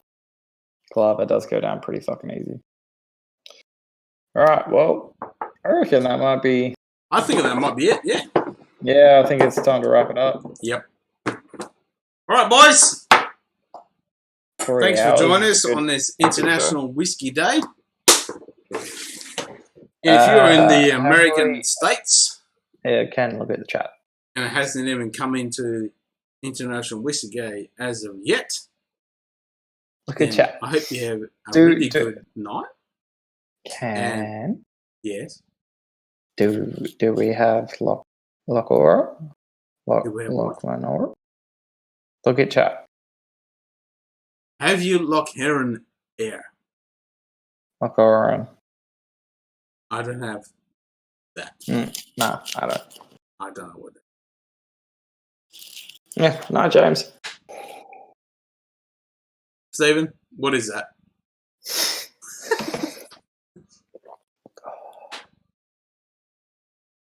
That's all good, James. Yeah. We started to doze off too. Cue ball left, which broke our Starting to doze. On you, James. All good, mate. All good. You've been up for a freaking long time, and it's like some stupid hour in the morning where you are. Another lovely Scotch liqueur. Okay, Stephen. Yeah. Let's go with Glava. Oh shit! I actually have a bottle of that in my house. What, Glava? No, the Lock and Aura. Which one? What is that? I didn't even know what that is. I literally just googled it and saw the picture. There's a bottle that my grandfather passed down to us after he passed. What is it? It is a Scotch liqueur. There is no way that I'll open that, unfortunately. Oh, but fair enough. I do have a bottle of that. I just Googling it, saw the picture, and I was like, shit, I've moved that bottle around a few times. Next time we do a live stream, I will make sure that I have the bottle on display, because I'm not cracking it, but I will put it on display. Nah, fair enough. Totally understand. All right. Yeah, no. I'm going to pour a little bit of Glava. As a outing going, Yep, because I've got as a an sip outing. left of liquid gold. I love this lighting. It makes my whiskey look so cool. Yep, kick that one for the granddad. Totally understand. Totally. All right. Cheers. Cheers. All right, guys. This has been Scotch Down Under, and we've been here for the International Whiskey Day. And if you haven't come on to International Whiskey, right. If you haven't come on to International Whiskey Day because you've been in the other world, part of the world, there's oh fucking hell. All right. If you haven't had a chance to celebrate International Whiskey Day with us, Yeah, because you're on the other side of the world, cheers. Yeah. And when you do see this, cheers. Yeah. Salance And from us at Scotchford. Scotch Down Under. And from us, from Scotch Down Under. Salance Cheers. Cheers. Fuck me.